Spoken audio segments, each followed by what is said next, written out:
this when I was in high school. And look, I only lost 2 games in high school, by the way. 2 games.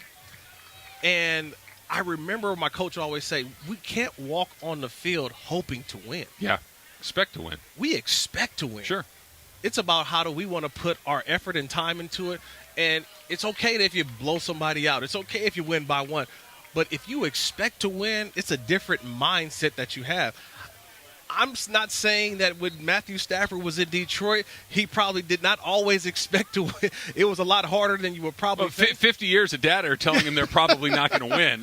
You don't have to be a math whiz to know that that's probably not going to happen. But I honestly, truly believe that, and I think over the last couple of years, we walk in and we watch this Rams team and we say, yeah, I think they can win. They're going to win today. You know what I mean? Like, there's not many times where you say, wow, I just don't feel it today. Now, when the game starts, our opinions can change. Yeah, you're going to have some they days. Don't have it. Yeah. You're going to have some days. But we expect for this team to always win just because of the culture that Sean McVay has made and has built since he's been here. You know what else has changed, Kirk? The quarterback has changed. We got some new uniforms that came in last year. You got a new stadium that people are going to get to see for the first time this year, even though they played in it last year. Look around. Remember the first couple of times you were out here? It was almost like people kind of looking like, hey, what's going on out here? Like, the Rams? Oh, okay, cool. Then kind of you look around, people are geared up. Yeah. People are geared up in the new stuff. They got the new logo, and they are as enthusiastic as I've ever seen anybody at this point in the season, where it's not just a curiosity. It's a let's get this thing started so we can start playing games, so we can get to the playoffs, so we can get to the Super Bowl. The excitement level from the fans is palpably different than it's been in the past. I'm not going to lie to you. This is probably the most packed I've ever seen it here. Yeah. And we've been coming here for the last, 5 seasons? 6 years, This is our 6th year coming here. Yeah. This is the most fans I've ever seen. I mean, there is not a seat left in the house. There's standing room only. Beer lines are long, so I know it's a lot of people here. But at the same time, too, I think we all realize that we missed football last year. Not being around it. It's one thing to watch it and see it on television, but to see it in person, to be around it, to hear the snap of the pads, to hear the ball flying through the air, to hear the celebration, to see the guys working, that's why everybody's here, because we missed that opportunity last year, and nobody wants to miss that opportunity this year. It's so funny because, look, all sport, I don't care what, even golf, right? If you put people in the golf on the golf course in the stadium, it makes it infinitely better. Absolutely. But I don't know if any sport was impacted as much as football in empty stadiums because it's so emotional, because it's such an emotion-based sport where you can get hype from the crowd. You can get hype from your teammates who make a big hit, the crowd. So that all those things, when you're playing in a kind of a vacuum like you had to play in almost all of last year, if you couldn't find it inside yourself, it wasn't going to happen. You weren't going to get it from anywhere else. I think the players, I would imagine, too, Kirk, have to be incredibly excited to be back in front of people. Yeah, I mean, you forget how much the fans are needed at every game. You forget until they're not there. Right. That was the first thing that, last year you asked the players, hey, what's different? He's like, the fans.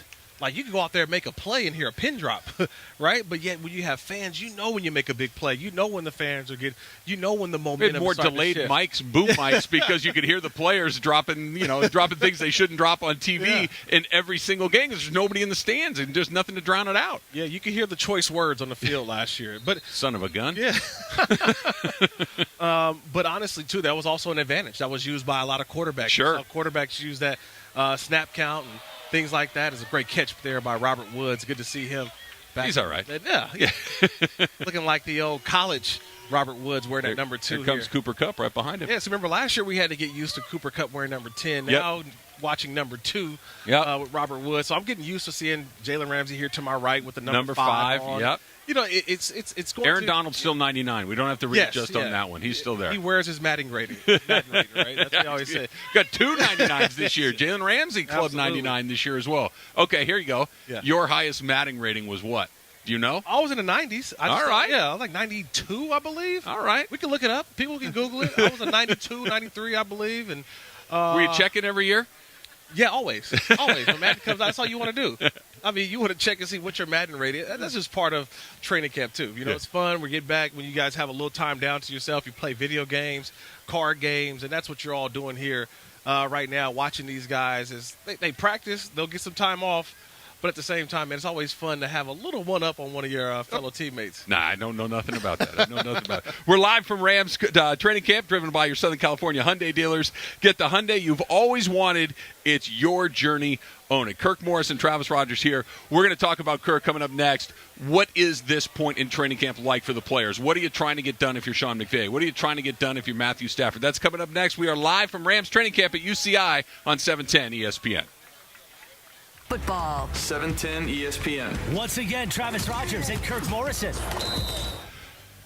So, Kirk, to our immediate left, we've got the offense out there working on some stuff, and it's hard not to just go right to where I think a lot of Rams fans' eyes are going to go to the start of the season. Is number 9 over there, Matthew Stafford, their new quarterback. Yeah. We talked a little bit about expectations for the team at large.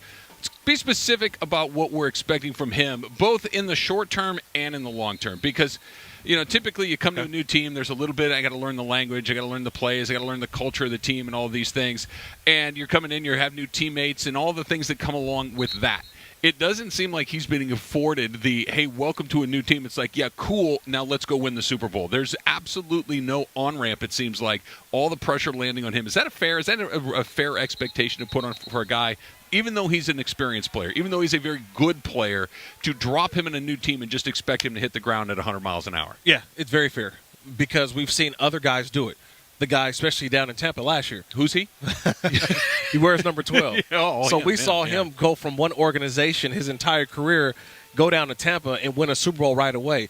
Did it happen right away in terms of the chemistry? No, it took some time, but they found a way to get in and got it going toward the end of the season, and obviously you saw it took them all the way to a Super Bowl. I think it's the same thing for Matthew Stafford as well. He's been in Detroit for 12 seasons. He's come now to the Rams, and they're saying, you don't have time to wait. This isn't a rookie quarterback. It's not. This isn't what they just drafted. He's not a guy in his second year with a new – no. You're a guy that can come in, and it doesn't matter what the offense is. You just throw him out there. That's just what it is. He's been in different offenses. He's been with different head coaches. He is one of those guys, it doesn't matter. He's offenseless, meaning that it doesn't matter. Just throw him out there. He'll find a way to learn it, make the plays that are needed. And I think that's the expectation that he comes in with that, look, I don't have to teach you football. Yeah. I don't have to you know football. I don't have to teach it to you. I'm gonna make a promise to you right now. It's the first day we've done this, and I'm gonna promise to try to not constantly make the comparison to Jared Goff. But I'm really not gonna try to do that. But that's all we have, though. That's all we have. That's exactly right. So what I'm looking forward to, because the challenge with Jared Goff was always, Kirk, we just saw in week 7 the exact same thing we saw in week 4. We just saw in week 9 the same thing we saw in week 7 and week 4. And then he played pretty well for a week or two, and then right back to where you started. And it just seemed like it was the same mistakes over and over again. Correct. Of all of my optimism for this group, I think that's the thing that makes me most optimistic, which is you don't get the sense that this is the guy that's going to make the same mistake 200 times in a row, that he might make it once, right? And it's like, oh, okay, that doesn't work. It can't go over there. It needs to go over there. And then all of a sudden you start to just really open things up because you have to stop managing against the one big mistake that always felt like was hanging over this team. The one thing about Matthew Stafford is that he plays with great expectation. Anticipation. Mm-hmm. Sorry. His anticipation at the line of scrimmage is what makes him one of the better quarterbacks in the NFL, because he knows that I've got different things or different tools in my tool belt that I can go to. If I come up and I see the defense lined up in a different formation, I'm able to engage a different play. I can turn and say, you know what, instead of doing this, let's go do this. Where I felt that at times there's been a situation where they break that huddle, they're doing what they're doing. That's what Jared Goff was able to do. He would run the play that was called. Sometimes you need a quarterback that can come veto that, okay? Say, hey, we're not going to do that. We are going to do this. That is actually, I think, one of the – honestly, Travis, I think it's one of the questions I have about this offense, about the marriage of. Hey, out here at UC Irvine, the Rams training camp is underway. Travis Rodgers and Kirk Morrison, and as promised, we are joined by a Pro Football Hall of Famer, somebody that was a 7-time Pro Bowler, a 4-team All-Pro, retired number 78, Rams legend Jackie Slater. Jackie, it's a pleasure to have you here. Thanks so much. Delighted to be here. So, especially with this guy right here. Are you sure about that? They just told me that he was you were one of his coaches. I was one of his coaches for 1 year, and in his prime, this guy was one of the most athletic guys I ever saw play his position. Oh man, Heck of a leader, always too. great to be with Jackie Slater. But one of the coaches who I used to watch Jackie when he was coaching the offensive line, and he would go up there and guys would say, "But coach, what about this?" And Jackie would say, "Just block the damn guy. That's coaching. Just block him. Just get in Right? front of him, right? Just get in front of him." And so, I can kind of lead with that, Jackie, because one of the storylines here about the Rams, obviously we're going to talk Matthew Stafford. We're talking about everything that's going on. But this offensive line is going to have some makeshifts. It's going to be some guys in some new spots. When you look at this offensive line right now, how well will they be able to protect Matthew Stafford with the new guys they have coming in? That's a very good question. And I always answer that question, Kurt, about any offensive line, actually. Relative, their success is going to hinge on the play calling. Their success is going to hinge on the variety that they're given to do. It's a happy medium between giving guys too much to have to do technically and not giving them enough. If you plan on throwing the ball chucking the ball all over the place, and you expect them to sit and be pocket protectors all day long, you're asking. It's a formula for failure for an offensive lineman, in my opinion. But if you're going to be running a variety of different plays in the run game, you're going to be running counters, outside pitches and tosses back to the weak side, traps, powers, things like that. If you're going to be running all of that and forcing these great defensive ball players to have to read and react to a myriad of different insertions, now throwing the football becomes an easier thing to do. You need to, in my opinion, beat some of the pass rush out of the good pass rushers. Hall of Famer Jackie Slater joining us here from Rams training camp at UCI. Is there an adjustment period when you get a new quarterback as an offensive lineman? I mean, a lot of these guys have been here a while. They've been familiar with Jared Goff for a year. Now Matt Stafford is here. Or is it just let's all go day one, play one, everybody's on the same page? Well, it takes some time. And I think if those guys were anywhere near the students of the game that I think they all are, the first thing that they did was they went and they took a look at Matt Stafford's pass. And when I say take a look at his past, you want to see how many games he actually played. When he was in Detroit, I can't think of too many good, really special offensive linemen that he had. But if you look at the number of games that he played, he didn't miss a lot of games. So if you got the combination of average offensive lineman, which tells me quarterback's going to get hit a lot, and this guy's been taking a pounding and still playing, it says a lot about the toughness of the quarterback. And more than anything else for me, I always wanted my quarterbacks to be tough as opposed to how talented they were. I played with 24 different quarterbacks in the 20 years that I played, and there were some of them that could really spin the ball. But if the protection broke down and anybody got in their lap or in their face, they became worthless. So I want the tough guy that can take the hits and still make the play. Who's the toughest one you played with? That's a good question. I play with a lot of really tough guys, and I play with Vince Ferragamo. I play with the Rams' all-time leading passer, Jim Everett, who was really, really special. You hear him talk about how many draft picks they gave up for this guy, how many draft picks they gave up for that guy. Well, the Rams gave up 2 first-round draft choices for Jim Everett, but they also sent 2 Pro Bowl players along with those 2 picks. And, the numbers speak for themselves. Jim Everett is the Rams' all-time leading passer. So, the list goes on. I mean, it's 24 different guys. It's hard to say, but they were all, unique, but not all very tough. Jackie, how do they keep that button pressed in terms of staying engaged? Because they've had a lot of success. The culture has been set. Every year this team is already primed for the playoffs. So now Matthew Stafford comes in, and now they're expected to go even further than they did a year ago. How do they keep that button pressed for guys who've been around here already, who know what the culture is already built? Well, I think they start pressing that button when they brought the people in that they brought in to begin building this.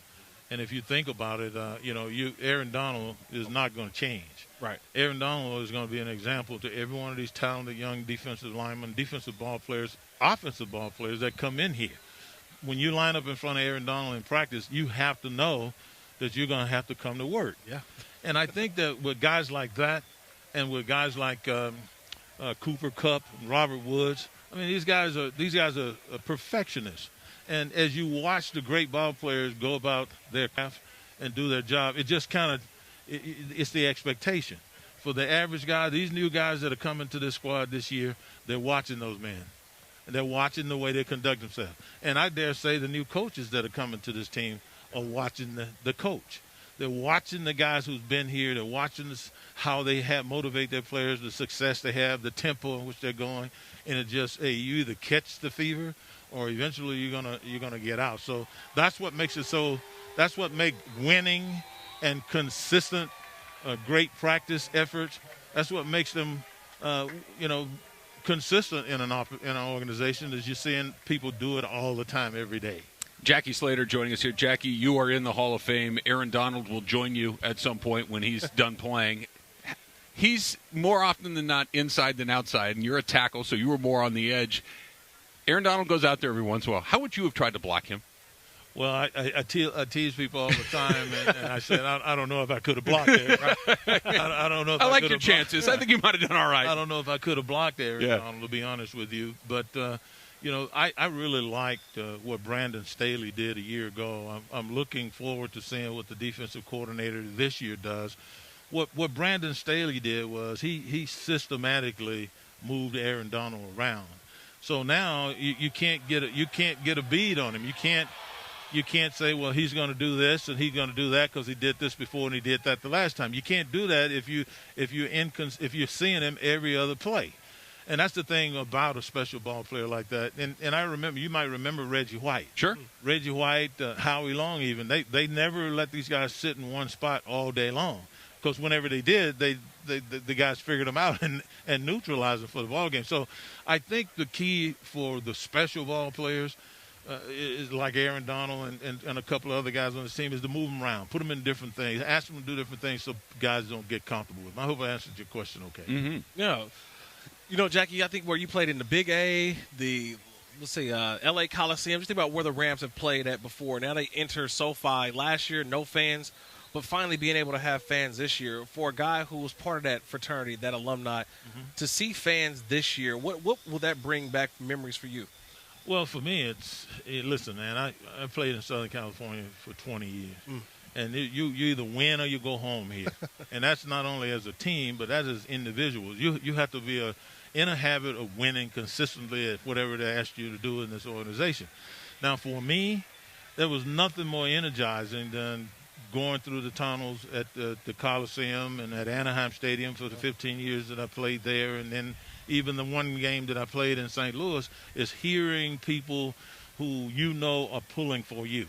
They're calling your name because they know your job is important, regardless of what it is, and they're encouraging you that way. So I think for the players, the game in itself, the competitiveness of the game encourages a lot of guys to turn it up. But there ain't nothing like having 50,000, 80,000 people screaming for you, and you're representing them every single snap. It's a huge motivation. Is it different, Jackie, when you come into a season like the one that the Rams are coming into right now, where there are Super Bowl expectations? Not just, hey, let's see what we are. We're on a team that's building, or if everything goes well, we might make the playoffs. But this is a team that has legitimate Super Bowl expectations, even at this early stage. We're talking the very beginning of August. Is there a different vibe in the air? Well, there's a different intensity. Now, the interesting thing about that, and what you don't want to see, is a couple of really serious injuries early along the way that dampens the morale. Mm-hmm. I think the backbone of the players that I've seen in this organization, as I've been observing them over the last few years, they're competitive, they're winners, and they work hard, because I think the coach kind of demands that. And the leadership of the team, guys like Whitworth, they demand that. So I think that you have to be a football team that's from the very top, motivates players for excellence, and I think they've done that. So it's just a matter of of guys like Jalen Ramsey and Aaron Donald and Whitworth and Havenstein doing their job, kicking it up a notch or two, and then all the young guys following. You mentioned Whitworth, but I kind of put his career right. Not necessarily the accolades of your career, but you guys played for a really, really long time. How does he manage through a season like this? Well, I mean, first of all, Andrew Whitworth is getting ready to be 40 years old, and he's going into his 16th season. 16th season, yeah. I was 40 years old and in my 20th. So, I mean, it's very difficult to do what he's doing. Right. Well, and I really shouldn't say that. Let me take that back. I can't say it's very difficult to do what he's doing because, you know, he doesn't have any pads on right now. As I just walked and watched the You know, pads every day. I mean, He's not hard to even without the pads. He's not hard to find. I really would like to think that if I had been treated like that in the later part of my career, that I might have been able to squeeze out a couple more. No, but in all honesty, when I look back on it and I look at what the Players Association and the league has decided to practice it, I don't think I could have played as long if I hadn't been allowed to practice the way I wanted to play as often as I was allowed to do it. I practiced at the level that I wanted to play at in practice week in and week out. From the first day to the last day. We used to play 6 preseason games. 6 preseason. Oh, my and goodness. I was always one of the younger guys my first part of my career, so I played as much as any starter. And so when I got to that was a great play by Jalen There Ramsey. he goes. Wow. that was a great play. He telegraphed it. Jalen Ramsey saw That ball was before behind, the play even started. and the ball he was behind running him. up. Yeah. Ball was behind the receiver a little bit, don't you think? It was behind the receiver, but Jalen Ramsey before the snap, he was committed to doing that. Oh, he was. He was committed to just jumping that route regardless. That was one where if he gets beat, he just said, "I'll take that one." But I gotta go steal this one. Yeah, well, He did. He jumped. He jumped. That was a beautiful play. Jackie Slater, he is a Hall of Famer. Jackie, appreciate you so much for stopping by. Thank you so Glad much. I could stop by, guys. Good seeing you, Kirk. You got it. All right. All right, bye-bye, guys. So we're here at UC Irvine for Rams training camp. Jalen Ramsey just stepped in front of a Matthew Stafford pass and went, what was that, Kirk, maybe 90 yards the other way for a touchdown. So I guess that's good news for Jalen Ramsey and maybe a little less good news for Matthew Stafford. We'll talk more about that defense when we come back. Jackie mentioned a second ago, new defensive coordinator Raheem Morris. What's that going to look like? That's coming up next. We are here live from Rams training camp at UCI on 710 ESPN. Game off, take a play off. 20 seasons, that is a long time. At left tackle. I mean, that's the reason why he's in the Hall of Fame. And it was a lot more strenuous back then. They had 6 preseason games. They played, they didn't even have an I'll be offseason. honest, Kirk. I didn't know that was ever. I knew about two-a-days. I knew about full pads and all that. Like, I knew that training camp was a much more. It was a different beast a million years ago. I had no idea that there was a period of time where they played 6 preseason. That seems insane. And it was real. Like, it was 6 preseason games that were, like, really all out. And then you get to the regular season, and it was a totally different mindset you have to have. Then you go into the postseason, so guys will be beat up by the time they got there. But that's the way the game was played. And you really think about it, too. Like, now you go from 6 to now you'll have 3. 3 preseason games. Now we add another game this year, so it'll be 17 games over 18 weeks. But, yes, this is going to be a different season altogether. But to think about where it came from before, and we were just talking about it. Remember off-season, guys had regular jobs. Yeah, they'd sell suits or hardware in the off-season. Hardware, we're in a hardware store, right. and then all of a sudden, they show up to training camp, and they go through a month-and-a-half-long training camp. To get in shape. Games. Yes. Right. I mean, it's so different, and you look at the way that it's constructed now, and you mentioned 3 preseason games this year. Let me ask you this, and this is a little bit of a leap. Okay. Do we have 3 preseason games in the NFL because of Sean McVay? Because remember that he was the first one a couple of years ago. Guys, not only am I not going to play my guys in the first game or the fourth game, I'm not playing them at all. Right. You're not going to see any of the guys that matter. We're going to hit the ground in game 1 with all our guys. It's not worth it to me to have 4 preseason games with any time. That I wonder if that didn't accelerate the point where the league said, look, if no one's going to play in these games, what's the point of having them? Let's at least peel one of them back. Well, it was always the concession with the NFL and the NFLPA is that we're going to play 20 games. Now, however you want to split that pie up, there's going to be 20 games. Yeah. Whether it's 4 preseason, 16 regular season, or we'll go 17 regular season and 3 preseason. There was always going to be 20 games. Do you like the idea of 17? Do you think that it changes much as far as strategy goes or injury prevention or anything like that? Is there any discernible difference? No, not really. I think for me, it's one extra game. 9 and 8 is mediocre. I mean, you literally think about it. You win 7 games, you're 7 and 10. Well, I'm sorry. You can win 8 games and be under 500. That's what I'm saying. Like 8 games is like, okay, you're not bad, okay, but you're not very good either. You're right there in the middle. You have to win 9 games to be above Yep. average in the NFL, to be above 500, or to feel like, okay, we didn't make the playoffs, but we feel good that we had a winning season. And so for me, I just want to see what happens, because you know how it is down the stretch. We'll get that last 5 games, and here's the playoff breakdown, and this team needs to do this, and that. And so I won't know the percentage points is going to be bad.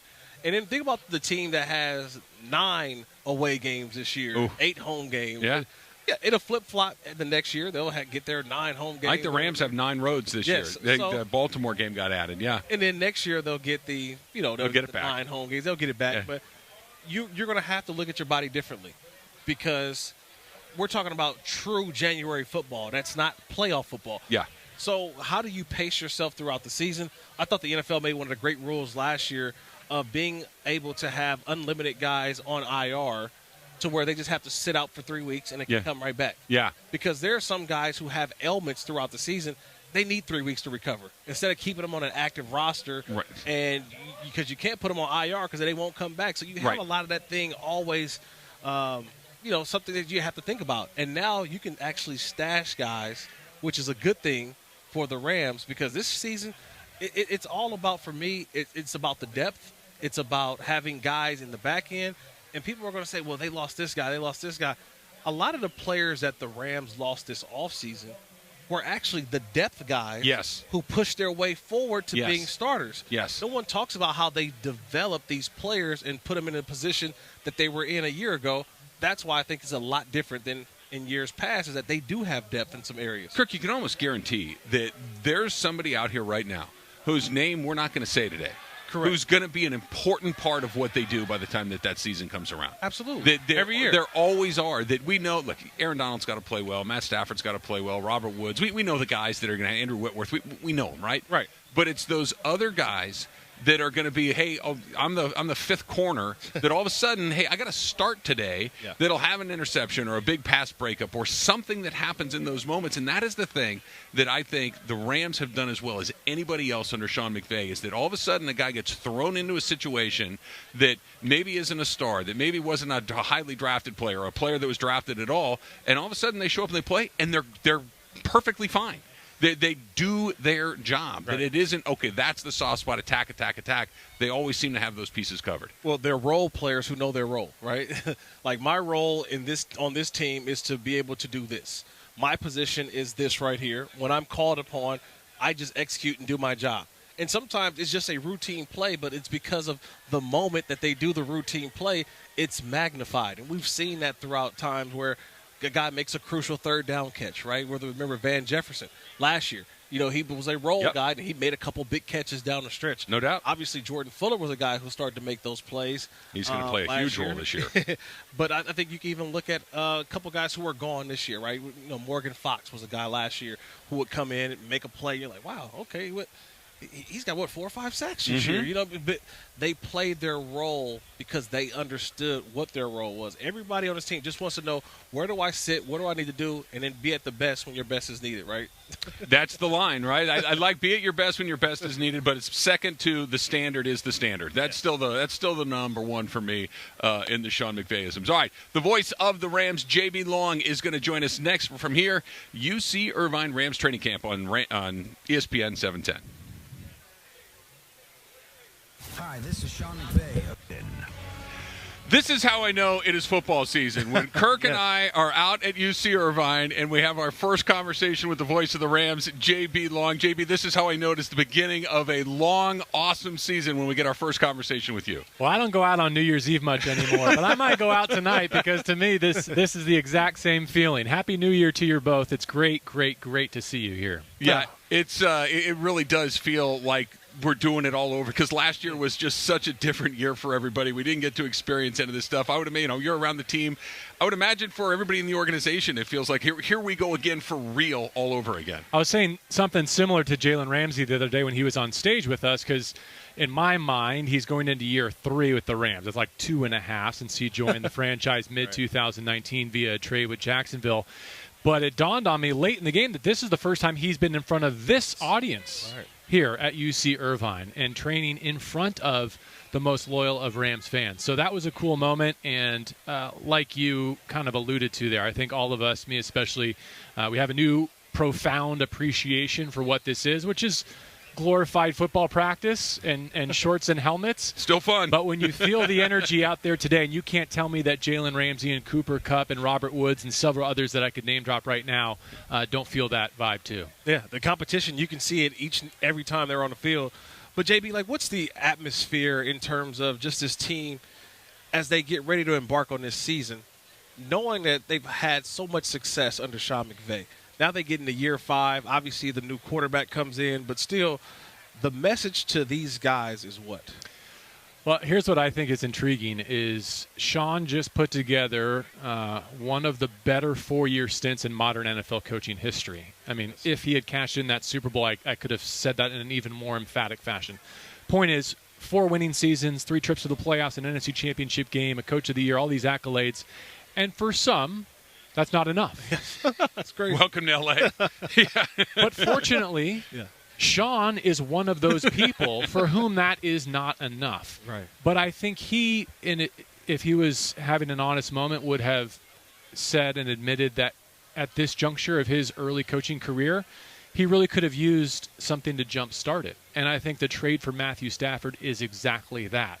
I find it annoying personally when he uses a line like he feels 30 years young again, because that's only rewinding the calendar about 4 years. Right. So that's super annoying of him to make a joke like that. But I get it. I get what he's saying.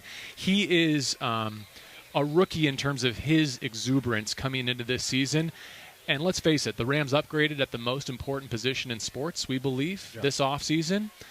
And right behind that, like, who can impact an NFL game more or as much as a quarterback? The head coach. That's it. It's a list of 1.5, maybe 2 people, and I think the Rams are better at both of those spots. Quarterback, yes, and even though it's the same man, the head coach, too, coming into this year. JB Long is the voice of the Rams, and let me be the first person to ask you, I'm sure, JB, about Matthew Stafford and him joining the Rams here. Yeah. You know, we spent so much time the last season in particular, but really over the last couple of seasons talking about, hey, Jared Goff doesn't seem to be progressing. Jared Goff is this, and Jared Goff is that. They make the move, Matt Stafford comes in. Does this fix all of these problems? Are those conversations that we had for a couple of seasons in the rearview mirror? Surely it's not that simple, but I do think there's plenty of reason for optimism. And it's amazing to run all of these thought experiments in real time. This does not happen. I don't want to say in professional sports. You guys can speak to that better than I can. But this doesn't happen in professional football, where you can say, okay, if you thought Jared Goff was a system quarterback and a product of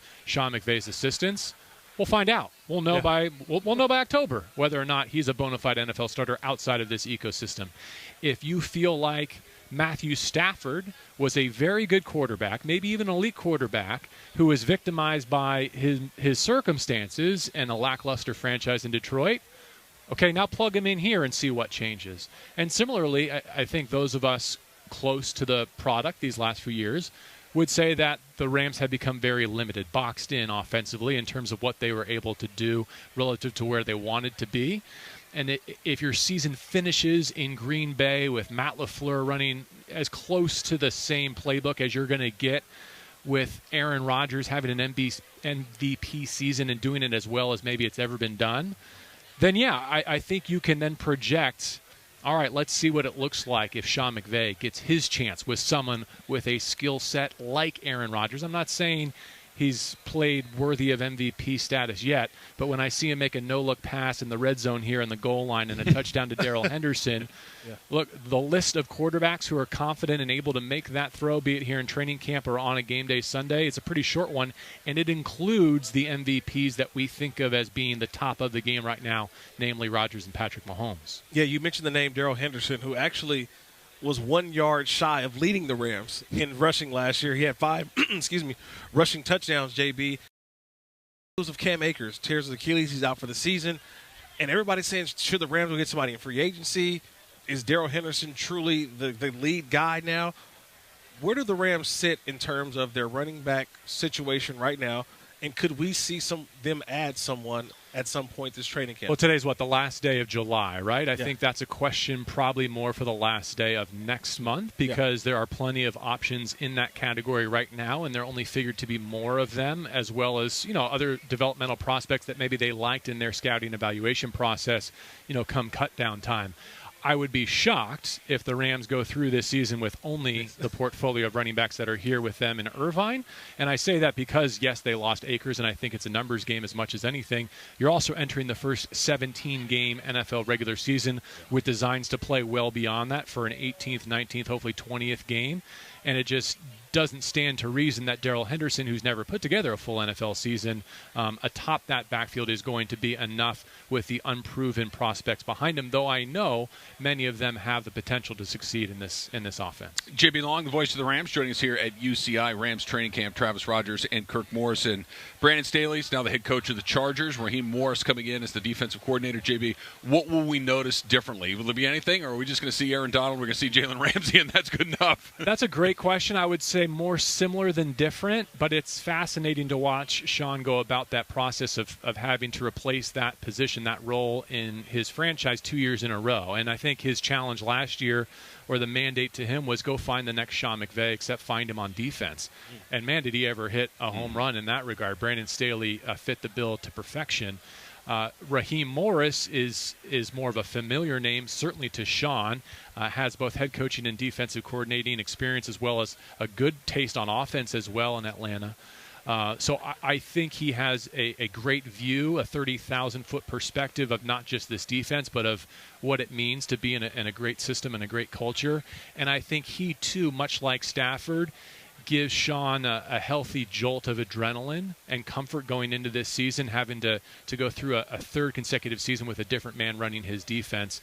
But if Raheem Morris was wise, and I know that he is, you probably don't fix what isn't broken. And given how much returns to this defense, I know what they lost, but given how much is back at key spots, I think he'll put his fingerprints on it, but leave it largely unchanged. I'm looking at Jordan Fuller right now wearing number 4, and I'm thinking how good of a rookie season he put together, and thinking about him wearing the green dot in the helmet, taking over from what John Johnson did a year ago, now being the signal caller of this defense in his second year, having been drafted in the 6th round. It, to me, shows how well the Rams draft in later rounds and have the depth that people don't see. They see the frontline guys are gone, but yet the depth always continues to be tested, and now it proves and comes through with a guy like Jordan Fuller. Well, I know that's one emotion and sentiment you're feeling, but the other one has to be, whatever happened to the middle linebacker in professional football? And why isn't that an every down player to the extent where we can trust the man in the middle of our defense to call our actual defense? Well, look, because Deion Jones, those guys don't Deion Jones and Devin White, they don't grow on trees. Yeah. Meaning that every down linebacker, they're special guys and usually get them in the top 10. Rams are never going to be drafted in the top 10 to draft a game-changing linebacker, so they have to go in a different way where a guy who does not come off the field, and I'm just impressed that a guy just got it that quickly. Yes. You know what I mean? Well, I think he walked in the perfect situation in so many ways. Unfortunately, Taylor Rapp was not on the field last training camp, so like it or not, he was thrust into starters reps. And then you look around him, who's on that starting group? Well, Jalen Ramsey and Darius Williams about to have, I think, an all-pro caliber season, and Aaron Donald and a great pass rush in front of him. Leonard Floyd poised for a great season. So I don't mean to diminish what Jordan Fuller did as a rookie, but he had some great circumstance around him, including Brandon Staley in his ear and helping to prepare him for that challenge. This year, I think he does take on more, and it's a familiar role in that we saw John Johnson do it. We saw Eric Weddle do it previously. I think this is now more the norm than the exception moving forward.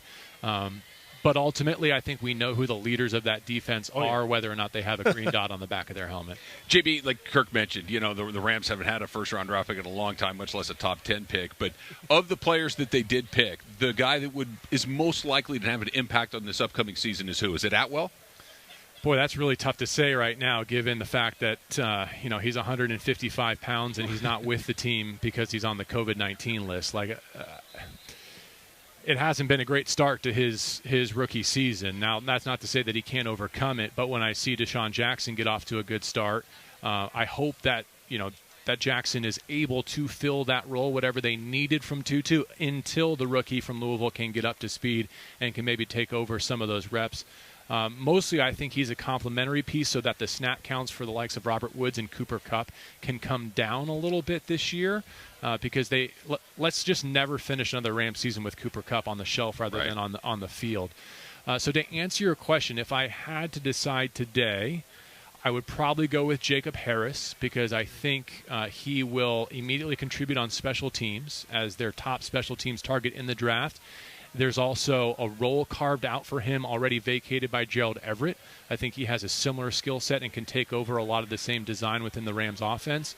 But Robert Rochelle might be another name to watch. He made a quick impression. He has as close to a Jalen Ramsey build at the corner position as I think you can find. He's in a very small subset of players who have measurables like a Derwin James or like a Jalen Ramsey. So whether it's this year by necessity or in very short order thereafter as Darius Williams perhaps enters free agency or what have you, I think he's going to be a very fruitful product from this draft class. That is the voice of the Rams, J.B. Long. You will hear him all season long. J.B., like you said, it's Happy New Year all over again. Good to hear your voice. Good to talk with you. Okay, you guys want to know how bad I am at talk radio? I didn't want to leave you empty-handed. You can tackle this whenever you feel like. Okay. Here's just a talk radio question that I was kicking around today in my own head. Who's more likely to be a Hall of Famer? Trevor Lawrence or Matthew Stafford when all is said and done? There you go. That's it. That's easy, though. We have Kevin Demoff coming next, and then we're going to tackle the JB. I'm going to need you to send me 3 of these a day.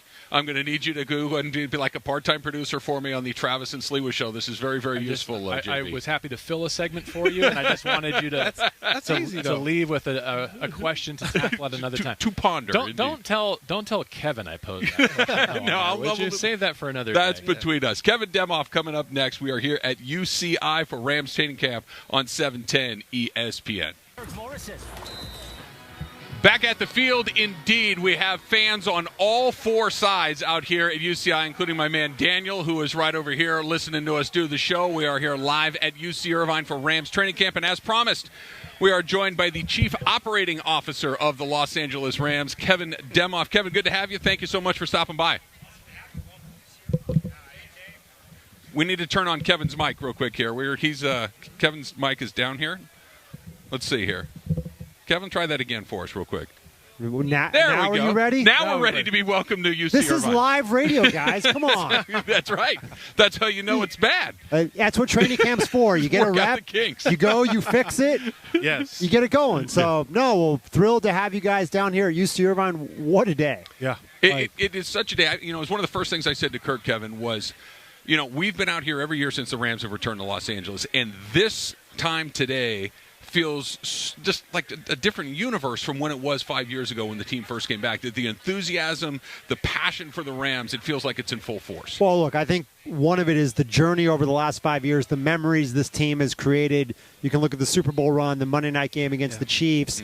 Last year, first year in SoFi, no fans, but going to the playoffs. All of those moments along the way build that fandom, and it brings you to a picture-perfect day today where fans want to come check out, what looks like a pretty good Rams team moving forward for 2021. But a lot of hard work by a lot of people. But the fans, you feel the passion now. You see the Donald jerseys. You see them truly believing this is their team and taking ownership of it. But the energy, though, Kevin, I'm watching the energy and watching the long lines of fans as they come in and they're excited about football. Just think about where we've come from like 5 seasons ago to right now. You've had new uniforms, new helmets, new stadiums.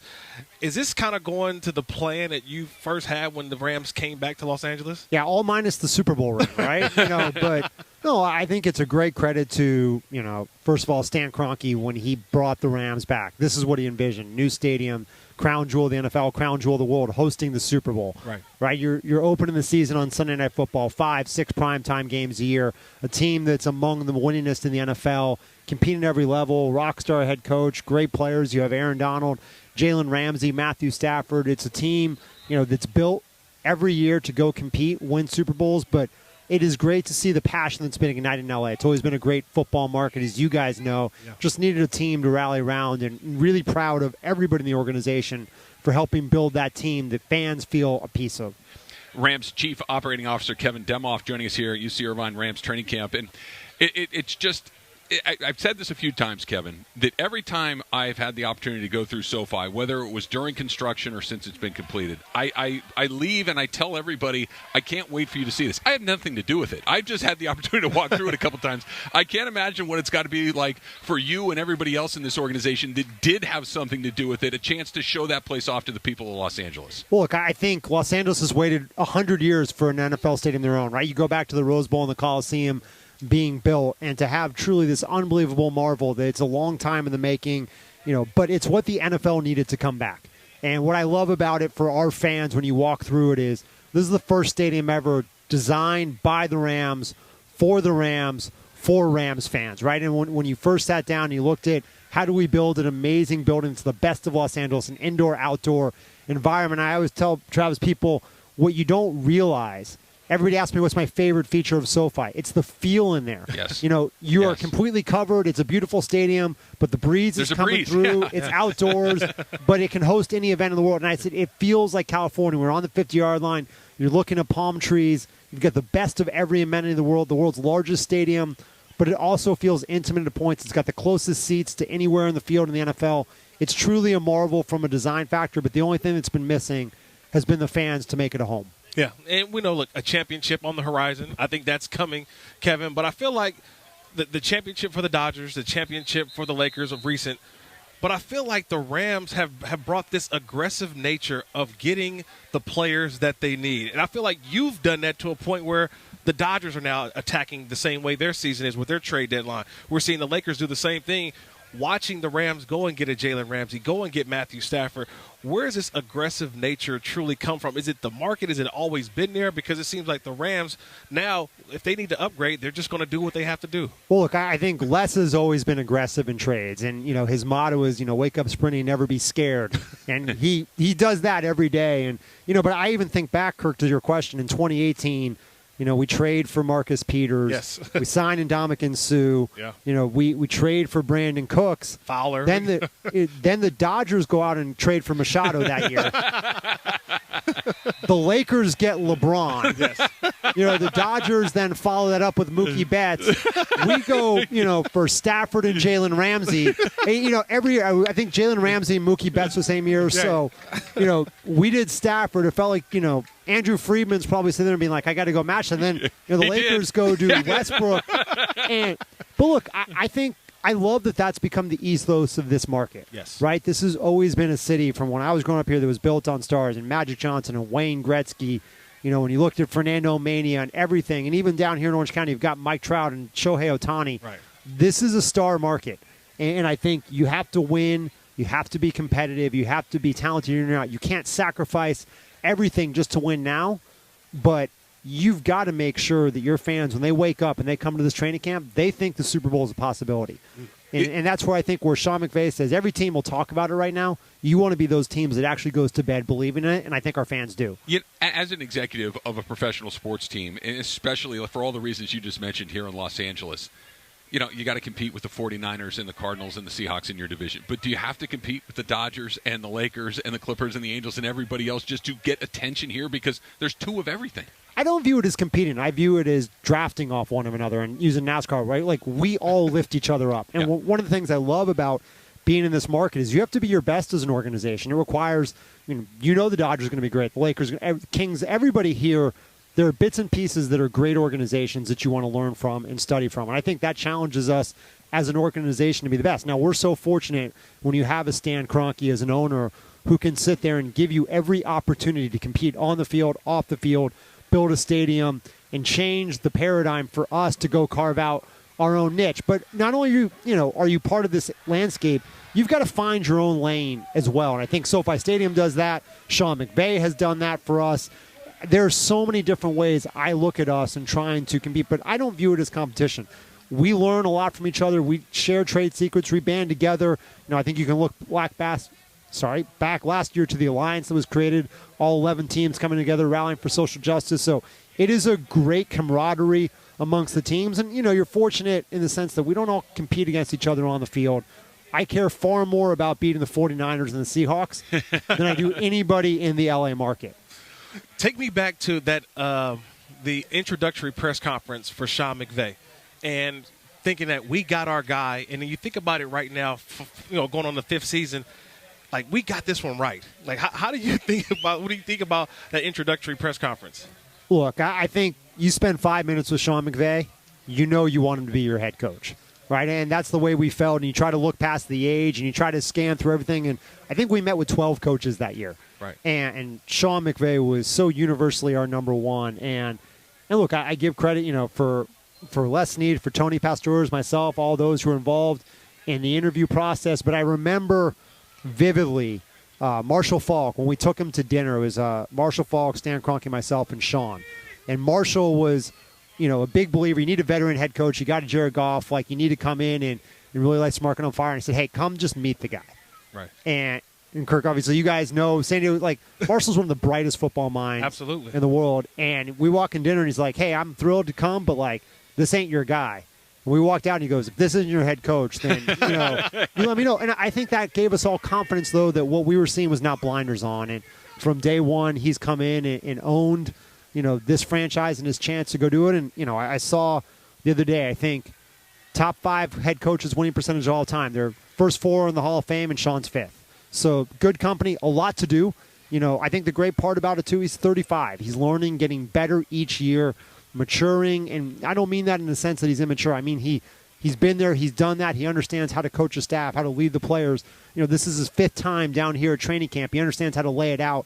And we're so fortunate to have him because it gives you the one thing when you go to sleep at night, you know you have tremendous leadership. The only negative is that people around the league try to steal from his coaching staff to create the same culture that he's created here. That's my only negative, is that he's been so good in creating the staff that everybody around the NFL wants to create what you guys have created here. Well, I think that's a great testament to what Sean and Les have done. And what I love about Sean is, his grandfather obviously worked with Bill Walsh. Right. He has the Bill Walsh mentality of, I want to develop these guys into head coaches and help them get those opportunities. And what that brings is you get the next great coach to come fill that spot. And you saw it with Les Snead and Brad Holmes going to Detroit. And, I think we've lost 4 head, for Sean to have 3 head coaches, and Matt LaFleur and Zach Taylor and now Brandon Staley. And, you think back a year ago to training camp, Brandon Staley was an unknown. Everybody's like, how could you replace Wade Phillips with an unknown Brandon Staley? Now Brandon Staley is a head coach. Yeah. And I think when you look at this team, the development, Shane Waldron's an offensive coordinator. Jed Fish is now the head coach at University of Arizona. Liam Cohen now is the offensive coordinator at Kentucky. This is a lab. And I think to build a great franchise, to build a great organization in business, you need great people. Sean attracts those coaches, those people. They want to come here. Les Snead attracts those people from a personnel standpoint. And the fact that people come to us year in and year out for talent, I think, is the best credit to this organization.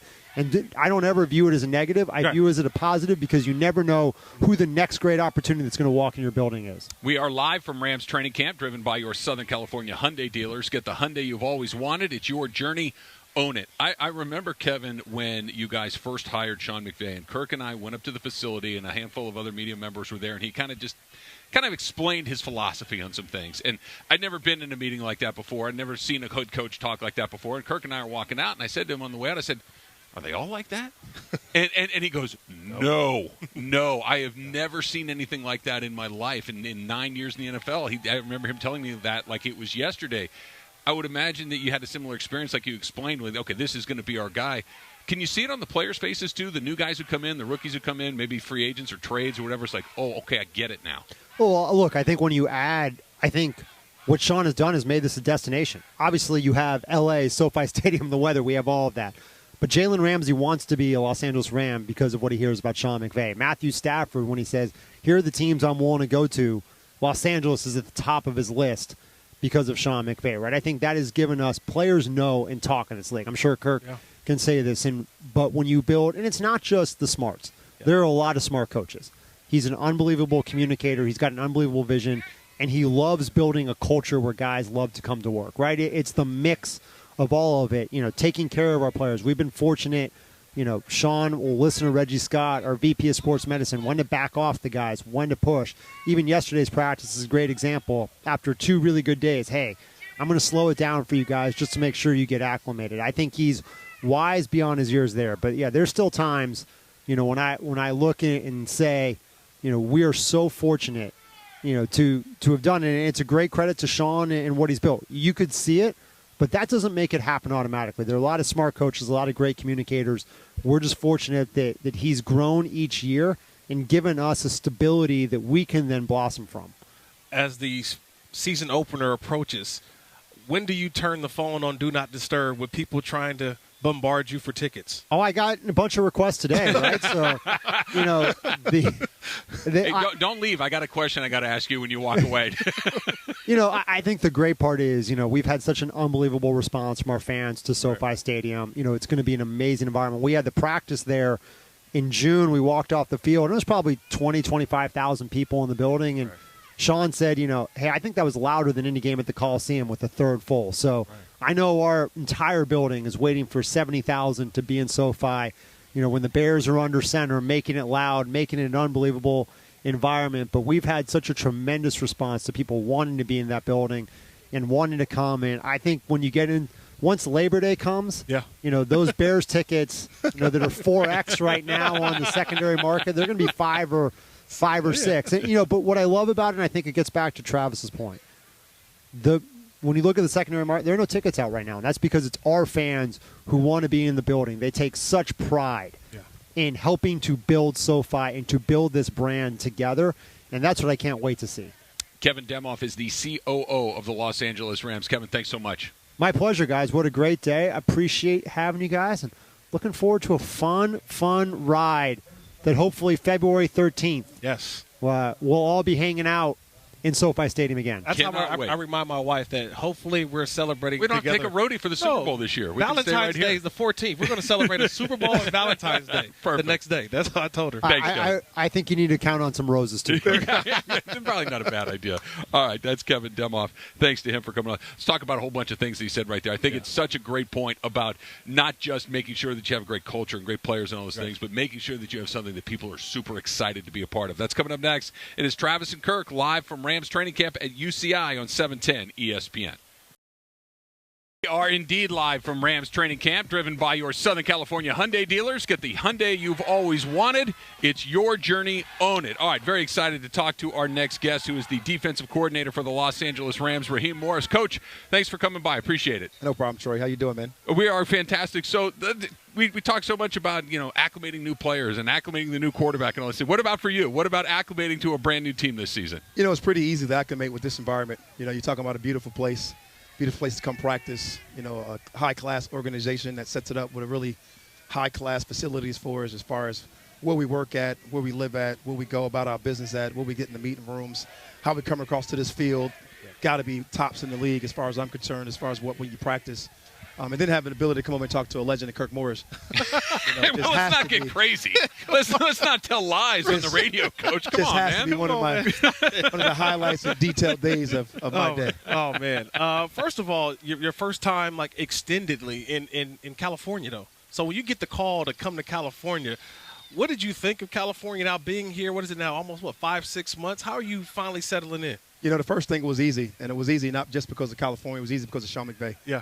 You're talking about a guy that I have a very close friendship with, a very close respect for his game, his knowledge of the game, what he brings to the game, his competitive greatness. Yeah. And then getting up to California and recognizing that this weather was outstanding. It's not bad.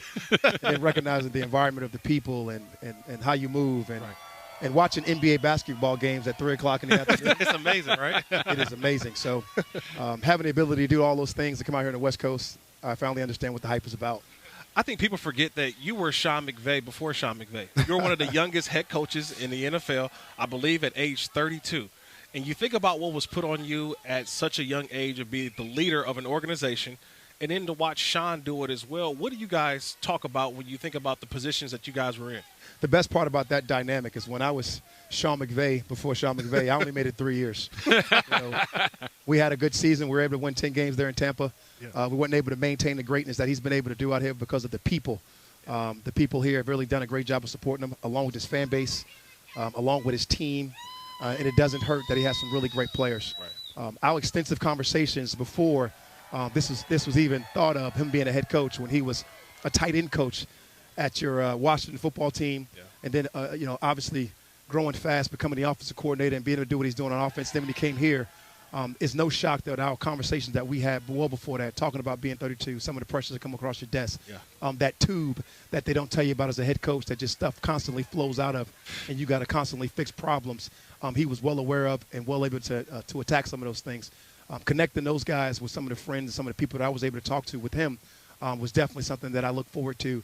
And it's been so from afar, watching him grow, watching him go out there and do what he's been able to do out here. Hopefully we can get out here and give him a chance to win a championship with this championship caliber football team.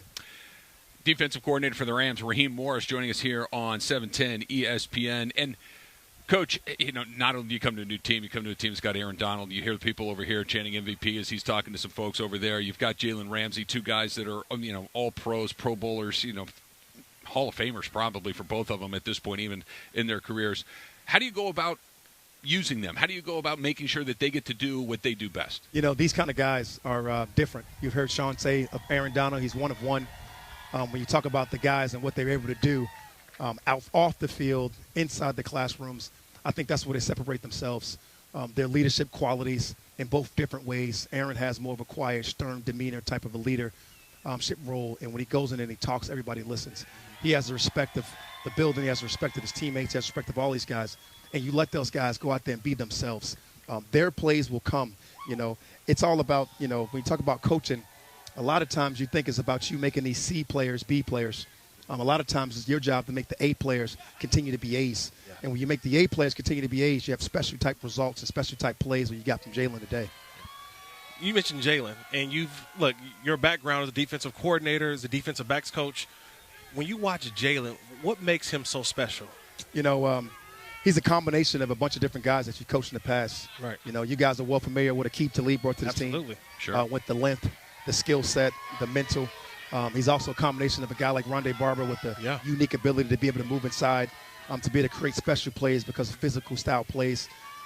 When you look at that type of combination, the sky's the limit. The only guy you really can compare a guy like Jalen to would be Charles Woodson, that played in this league for a long time, was able to move to multiple positions on the back end because of his unique skill set, and the game is played from the neck up, and he can do it all, and that's what makes it so fun to be able to sit in the room with those guys every day with Kurt. Is there anything different about a 17-game season, a 16-game season? Do you go about preparing differently, approaching it differently at all? The best part for me is I play every game one at a time anyway. Yeah. So whether it's 17 or whether it's 20, most of the time you want to play multiple into the 20s anyway. Yeah.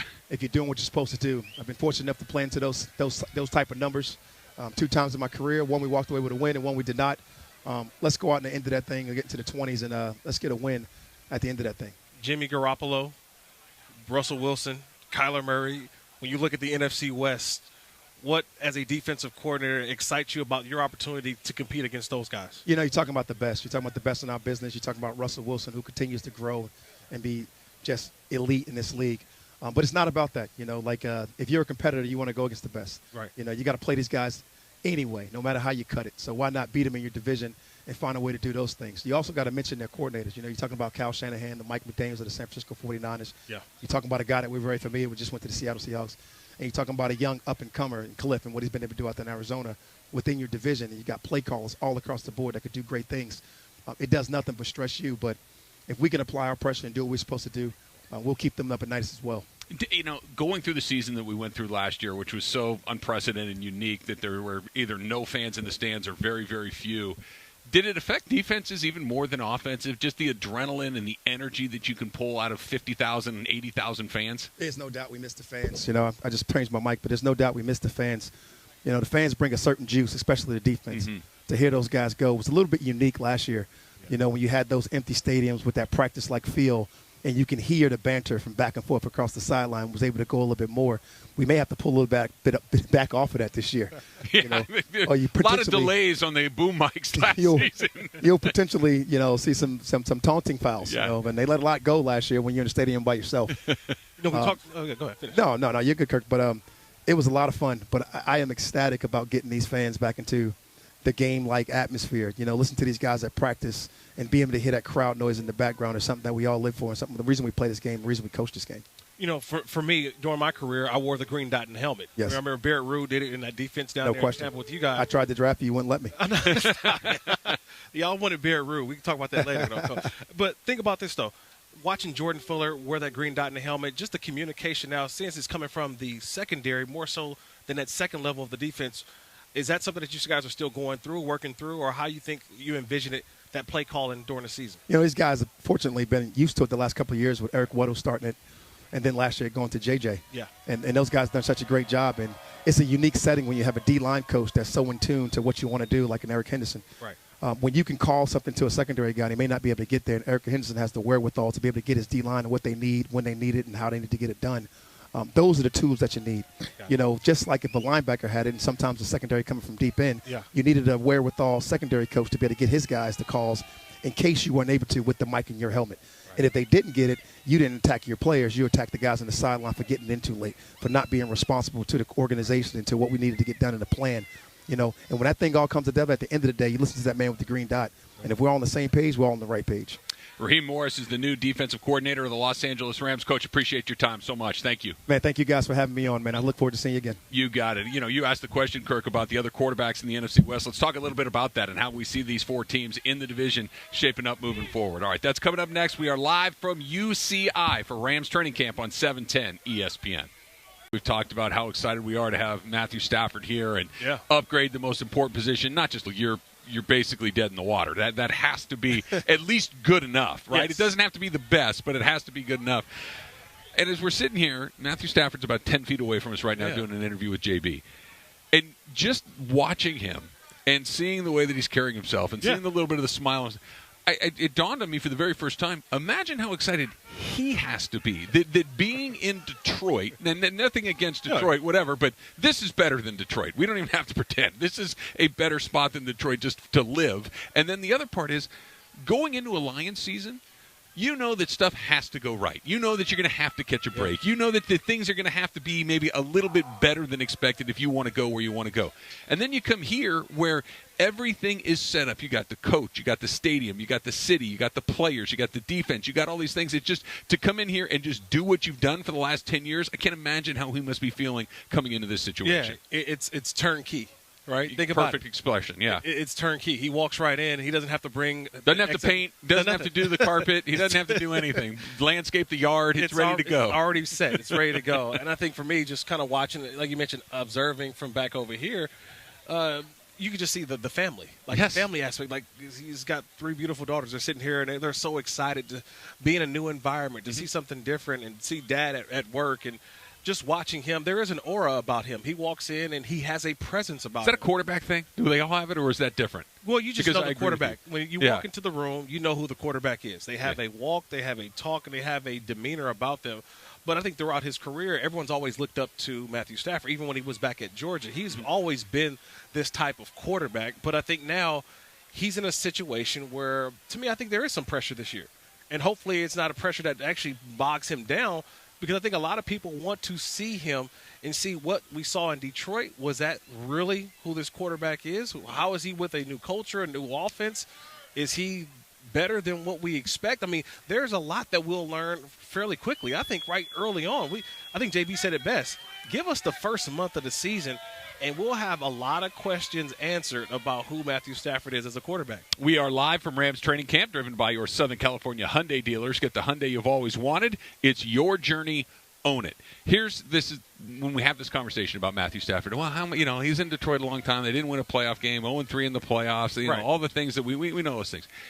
I don't remember at any time that you and I have been doing these shows for the last 5 years, I don't remember any time prior to that when I was watching the Lions or just following the NFL in general, where somebody said, the reason the Lions aren't winning games is because of the quarterback.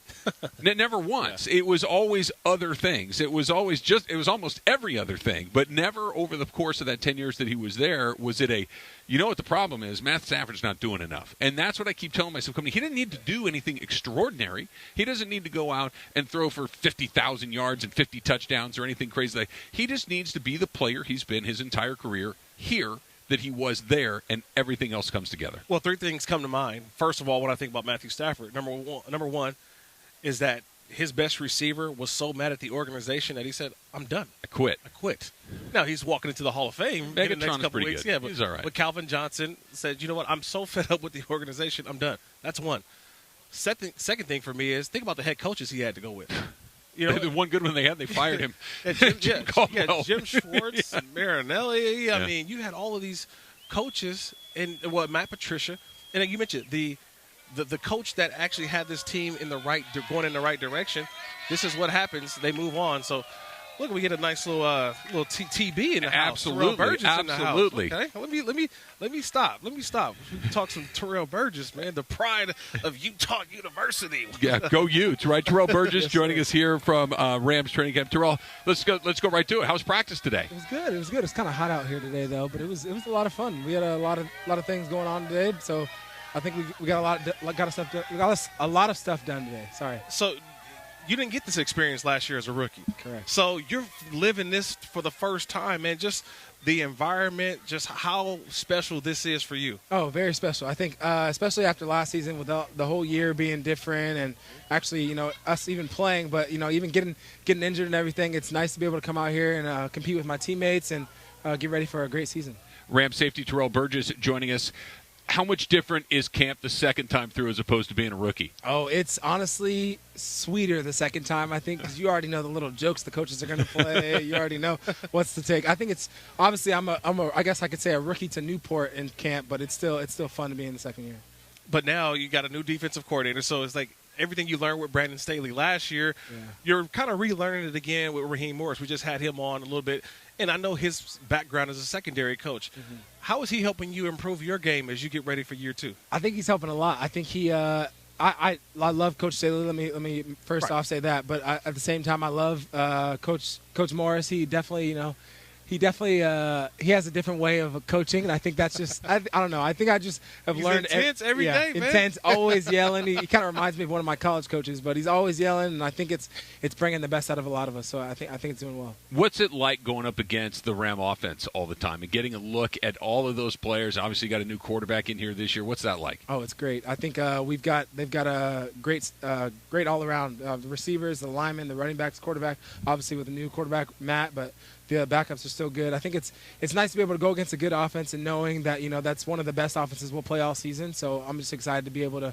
go against them in practice and then go against another good team in the game. A couple years back, the Rams had Eric Weddle. They had a couple safeties that they had inside of that defense. Then all of a sudden, they draft these two kids, one out of Utah. They drafted another kid out of Ohio State. Mm-hmm. But fairly quickly, we saw that you guys just were different. You weren't just rookies. You came in and you had to play right away. I mean, you mentioned the injury, but still, though, why was it seemed to click for you and Jordan Fuller last year? I think last year we just came into a season where we didn't have a choice but to learn quickly. Do it or else. They threw you in the fire. Huh? They threw you in the fire, like, go. Throw you into the fire. You kind of got to learn quickly, and it's either you put up or shut up in that case. And I think we just did what we could to get on the field and earn the trust of our teammates. Terrell Burgess joining us here from UCI. We're here for Rams training camp at 710 ESPN. Terrell, spending time with your fellow defensive players, defensive backs, being around a player like Jalen Ramsey, who is he's just a special guy, just a special player. What can you learn from him just being around practice, being in the meetings? Oh, you can learn a lot of different things. Just the way he approaches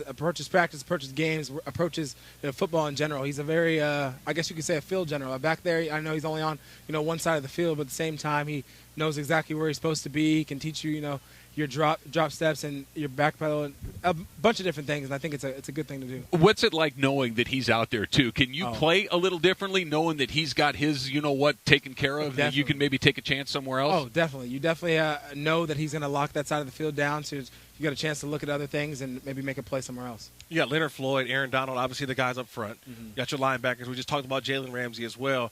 When you sit back and you say, I just got to do my job, but you watch those guys work, tell me how it is in the meeting room watching those guys work, and it's like, okay, I just got to do my job. I'm good. That's funny that you say that. A couple of days ago, we were actually just watching the D-line and seeing them go to work, and it's like seeing them go to work, we don't even have to worry about, covering for too long because we know within a few seconds, one of them is going to hit home, whether it's Leonard, whether it's Sebastian, whether it's Aaron, whether it's Ashawn. Yeah. They're all going to probably hit home. So I think it's nice knowing that we got a great D-line so we don't have to cover as long. I'm going to go off script here a little bit, Terrell. What happens to the Pac-12?